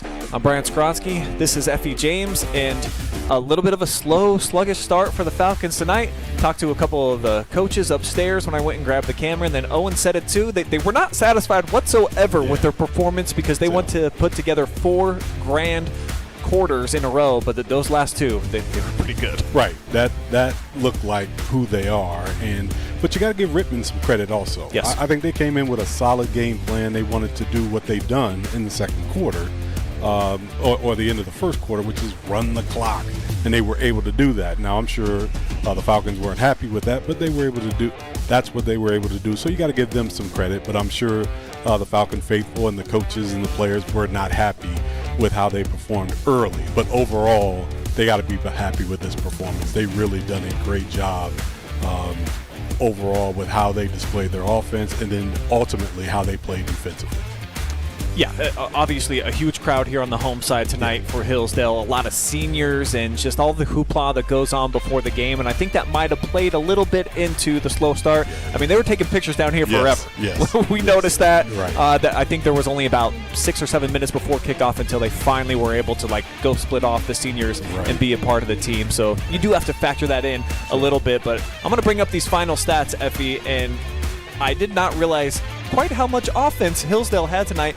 Over 500 yards. This is my first time covering a team this year that's gone over the 500-yard mark. Right. And it's really good balance, too. You see the passing yards, almost 200. I love the freshman coming in at the end of the game, getting a senior a touchdown. Completing passes, yes. But over 300 rushing yards, that's going to devastate any defense. Well, and that's the thing. When you have a young man who went, as our player of the game, went for over 200 yards, and they came out in the second half, as we talked about, with, that was their mission. They said, no, we're going to establish the run. And they said, we're going to establish Owen with these first couple series. And they did that. And that was a big part of how they were able to maintain that balance. And then the series after that, they came with the short passing game. And stat-wise, it just shows who they are. They're almost indefensible, because the minute you try to take away their power running game, they say, oh, here we are, we're the short passing game. We've got guys that can catch the ball and run after the catch. And then when you do everything to try to take away their passing lanes, they come with the power run off tackle and things like that. So that's what they showed tonight, and that's what the stats show, their explosive offense and what they're capable of doing offensively. It's been a really uphill battle for the Falcons against Norwayne, especially for these seniors. That's been like the one hurdle that they've not really been able to get over. They got to go on the road to Creston, but I think this team, it's a different mentality than what I remember last year, where I covered them in person, I want to say 3 times in the regular season, including that Week 10 loss against Norwayne, where really they didn't look great in that game in the second half. They got beat down a little bit in the last 2 quarters. However, this just feels like a different Falcons team to me, Effie. Sure. And again, and I think we talked about this before, how as a coach, this is a game where, yes, they got a huge win. They ended up, showing they were, a step above this Rittman team. But the coach can go in and still say, hey, there's things that we still need to work on. And that is a great place you want to be as a coach, where you can show your team, hey, we don't have to lose the game in order to say we've got a lot of things we can still work on going into a big week. So the kids you can refocus them and say, no, see, you maybe not as great as you think, because you still got a lot of things you can work on before this big week coming up. So that's a good place to be as a coach, even when you've got a great and talented team like the Falcons are right now. Yeah, you can tell that the coaching staff, they've got everyone, I'll use the word brainwashed. Yeah. They're just thinking perfection over and over, and it's kind of spooky season. So and you could tell from the interview, he was really disappointed in that first half. You could tell. Responded in a big way here tonight. So kudos to the Falcons and their fans, continuing to just check all the boxes. Another blowout win here tonight, running clock victory in Jeromesville to cap off what was a beautiful senior night for Owen Sloan and the entire team. My team here, Effie James, always holding it down on the color commentary, tracking the stats for you guys, and then Jeremy Peoples upstairs gets you all the best shots. Nobody better in the OH report than my team right here in Jeromesville, and you couldn't have watched it all go down live and free without contributions of our amazing sponsors. We really appreciate Simonson Construction Services. They were our first sponsor that introduced us to Hillsdale, so always indebted to Dan Moore and the team over there. Sloan Concrete, 89 Homes, Crosby Advisory Group, Buckeye Horizon, Rural First, and AMVETS Post 1969. For everybody back at OH Report World Headquarters, where I'm heading for the Friday Night Pigskin that you can watch in about 2 hours. Signing out for now here from Jeromesville. We'll see you again real soon for the recap show, Week 9 coming up. Good night, everybody.